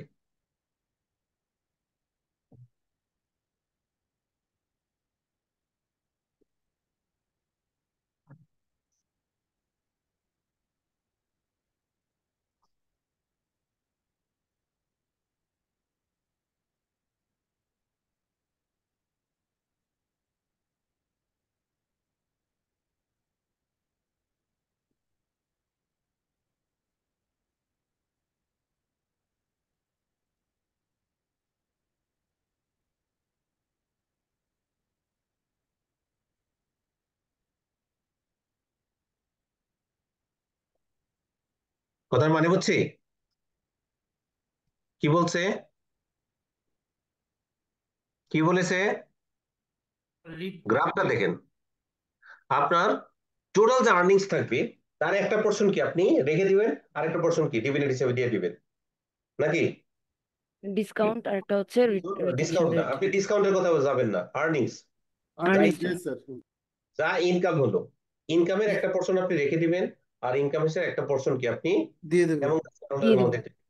দিয়ে দিবেন। তার মানে এখানে দুইটা রেশিও, একটা হচ্ছে পে আউট রেশিও যেটা ডিভিডেন্ড হিসেবে দিয়ে দিচ্ছি, আর একটা জি স্যার। রিটেনশন রেশিও যেটা আমরা রিটার্ন হিসেবে ক্যারি ফরওয়ার্ড করছি। জি স্যার। যখনই আপনার রিটেনশন রেশিও আস্তে আস্তে বড় হইতে থাকবে তার মানে কি আপনি শেয়ার হোল্ডারদেরকে কম দিচ্ছেন। জি স্যার। জি স্যার। যখন এটা হবে তখন আপনার দেখেন ডিসকাউন্ট রেটটা কি আস্তে আস্তে উপরে উঠতে থাকবে, মানে রিটেনশন রেশিও যত বড় হবে ডিসকাউন্ট রেট কি আস্তে আস্তে তত বড় হবে, মানে শেয়ার হোল্ডাররা কি আপনাকে প্যারালাইজ করবে। প্যানালাইজড করবে। বুঝতে পেরেছেন? আবার রিটেনশন রেশিও যখন ছোট হবে তখন আপনার ডিসকাউন্টের ইয়াটা আস্তে আস্তে ছোট প্রিমিয়াম। থাকবে। বুঝতে পেরেছেন? মানে রিটেনশন রেট কম মানে হলো পে আউট রেশিও বেশি, তখন ডিসকাউন্ট রেটটা আপনার আস্তে আস্তে কি ডিসকাউন্ট রেটটা আস্তে আস্তে কমতে থাকবে, কমে গিয়ে কমবে। প্রিমিয়ামে চলে যাবে। প্রিমিয়ামে যাবে। এখন এখানেও কিন্তু কিছু আপনার গর্ডনসের কিছু আপনার অ্যাজাম্পশন আছে। অ্যাজাম্পশন গুলো কি কি? The firm is all equity firm, এখানে হলো অল ইকুইটি ফার্ম এবং এখানে কোনো এক্সটার্নাল ডেট নাই, ইনভেস্টমেন্ট আর finance exclusively for retained earnings, এবং আপনার এখানে কোনো ডেট থাকতে পারবে না, এবং all investment should be finance from the retained earnings. ঠিক আছে? Cost of retained earnings and cost of K E R constraint, where R is the actual return of investment, মানে রিটার্ন অন ইনভেস্টমেন্ট এবং cost of capital দুইটাই কি আপনার constant থাকবে। ঠিক আছে? The firm has a perpetual life, এবং এটা পারপিচুয়াল লাইফ থাকবে। The retention ratio once decided upon is constant, এবং রিটেনশন রেশিওটা কি সবসময় কি আপনার কনস্ট্যান্ট থাকবে। দাস দ্য গ্রোথ রেট হচ্ছে কি B into R is also constant, এবং গ্রোথ রেটটাও কি আপনার কনস্ট্যান্ট থাকবে। এবং অবভিয়াসলি কি কে কস্ট অফ ইকুইটি অবশ্যই কি বিআর মানে হলো জি থেকে গ্রোথ রেট থেকে বড় হইতে হবে। যদি হয় যদি হয় তাহলেই কি এই থিওরি কাজ করবে। তো এখন স্যার দেখেন এটার চেয়ে ইরিলেভেন্টটাই তো বেশি প্রাসঙ্গিক মনে হচ্ছে স্যার, কোনটা? রিলিভেন্ট কিভাবে দেখেন, ডিভিডেন্ড হচ্ছে আপনি মনে করেন আমরা কি পি নটের সূত্র জানি, পি নট ইকুয়াল টু কি জি। D naught plus 1 plus G K plus G. এখন ডিভিডেন্ড যদি আপনি 10 টাকা দেন, দেখেন ডিভিডেন্ড 10 টাকা, 1 প্লাস জি হলো 5%, কনস্ট্যান্ট থাকবে, কে কনস্ট্যান্ট থাকবে 10%, আর গ্রোথ হলো 5%, কনস্ট্যান্ট থাকবে। তার মানে দেখেন 10 টাকা হলো ডিভিডেন্ড, 10 টাকা ডিভিডেন্ড যদি দেই তাহলে ভ্যালু অফ দ্য ফার্ম আসতেছে 70 টাকা, 70 টাকা। যদি আমি ডিভিডেন্ড কমিয়ে দেই 8 টাকা, তখন দেখেন অন্য সবকিছু কিন্তু কনস্ট্যান্ট থাকবে, এখানে বলে দিচ্ছে থিওরিতে সব কনস্ট্যান্ট থাকবে, তখন ভ্যালু অফ দ্য ফার্ম আসতেছে কত আপনার 56 টাকা। বুঝতে পেরেছেন? জি স্যার। জি স্যার। 56 টাকা, তার মানে কি ভ্যালু অফ ডিভিডেন্ডের উপর ডিভিডেন্ড ভ্যালু রেটের of positive. Value of the farm কি আপনার ডিপেন্ড করে। ওকে জি স্যার ওকে জি জি স্যার স্যার ক্লিয়ার? জি স্যার ক্লিয়ার জি স্যার এটা কি খুব সহজ ফর্মুলা ছিল? হ্যাঁ এটা জি সহজে স্যার লাগছে স্যার ওইটার মতো এত কঠিন না, তাই না? স্যার ওইটা বেশি ভালো লাগছে আসলে প্রয়োগের দিক দিয়ে স্যার আসলে কোনটা বেশি একসেপ্টেবল মানে দুইটাই আপনার এফএম এ আসতে পারে। হ্যাঁ, আপনার আসলে কোনটা আসবে পরীক্ষায় এটা তো আপনি জানেন না স্যার এনিটা। পরীক্ষা না আমি পরীক্ষা বলতে চাচ্ছি না স্যার আমি বলতে চাচ্ছি যে মানে আসলে একসেপ্টেন্সের দিক দিয়ে আমরা যখন ডিসিশন মেকিং এ যাব ও আচ্ছা, কোনটা বেশি ডিভিশন, ওইটা এটা ডিবিএম মডেল, এখন যেটা বললাম এটা। এই যে নিচেরটা এইটা লাস্টেরটা হুম। লাস্টেরটা রিলেভেন্টটা এখানে তো রিলেভেন্টটা সব আপনার কনস্ট্যান্ট ধরে রাখছে তো, গর্ডন এখানে কিছু প্রবলেমও গর্ডনটা আছে। আপনার দেখেন রিটেনশন রেট যদি আপনার ইয়া থাকে ফিউচারের জন্য কি, রিটেনশন রেট আপনার সবসময় কি একই। রিটেনশন রেট মানে হচ্ছে আপনি রিটার্নিংসে একই টাকা প্রতি বছরে ট্রান্সফার করতেছেন। কোনো এক সময় দেবেন কি আপনার সমস্ত টাকা কি ডিভিডেন্ড হিসেবে চলে যেতেছে। কারণ ডিভিডেন্ড হিসেবে চলে গেলে কি হবে, আপনার ইকুইটি বেসটা কিন্তু বাড়বে না। আপনার equity total net asset value পার শেয়ার যেটা বলি আমরা এনএভি, এনএভি কিন্তু অনেক কমে যাবে ইন ফিউচারে, তাই না? দিয়ে দিচ্ছি এই জন্য। জি So, বেশি টাকা ডিভিডেন্ড হিসেবে দিয়ে দিচ্ছি, তার মানে কি আপনার ইকুইটির ভ্যালু আস্তে আস্তে শুধু কমতেছে। ঠিক আছে? জি স্যার জি এই স্যার হচ্ছে কি আপনার argument for dividend relevant, not irrelevant. Irrelevant হচ্ছে এমএম মডেল, আর এটা হচ্ছে গর্ডনস আপনার গর্ডনস মডেল। এই আজকে কি আর কন্টিনিউ করবো? দুইটা থিওরি পড়ে এসেছি। না স্যার রেখে দেন স্যার হয়তো আপনাদের সুযোগ থাকলে তো। জি আচ্ছা ঠিক আছে, আপনাদের অনেকে নামাজের সময় হয়ে গেছে, সরি আসলে অনেকে যা আমাদের নামাজ পড়েন, আমার কারণে আজকে পড়তে পারেন নাই। না, একদিকে থ্যাংক ইউ আর একদিকে সরি। সরি হচ্ছে নামাজটা পড়তে পারেন নাই, আর থ্যাংক ইউ হচ্ছে আমাকে হেল্প করেছেন, এই কারণে আমি শেষ করতে পেরেছি। স্যার সিনপসিসটা দিবেন না? জি জি জি জি, আমি এখনই দিচ্ছি, চ্যাট বক্সে দিচ্ছি আমি। আপনারা করবেন কি বাসায় একটু দেখে নেবেন। আচ্ছা আমি নেক্সট ক্লাস কিন্তু আমার কিন্তু শেষ এখানেই, ঠিক আছে? শেষ বলতে স্যার মানে জি জি বলেন। নেক্সট ক্লাসের স্যার পর আর মানে ক্লাস এই নেবেন না স্যার চ্যাপ্টার 7 শেষ হ্যাঁ, চ্যাপ্টার 7 শেষ হয়ে যাবে নেক্সট ক্লাসে, এবং আমারও ক্লাস শেষ হয়ে যাবে। হ্যাঁ, আচ্ছা ওকে ঠিক আছে, স্যার তাহলে আপনি আমি আমাকে তাহলে 5 আর 7ই করেন সরি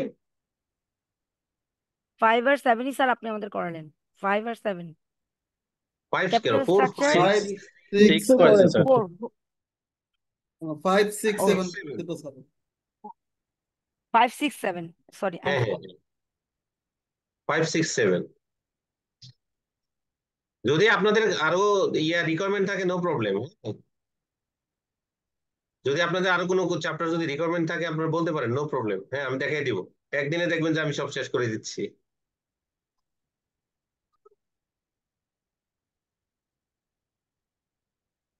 ঠিক আছে? ঠিক আছে। ওকে, আজকে দেখেন আমি লেকচার শিটটা দিয়েছি, দেখেন সবাই পেয়েছেন কিনা। স্যার আসেনি এখনো রাইট নাও আসছে হ্যাঁ, ওকে ঠিক আছে, থ্যাংক ইউ সবাই। Thank you sir. ওকে, জি, আসসালামু আলাইকুম। আসসালামু আলাইকুম স্যার স্যার ওয়ালাইকুম আসসালাম।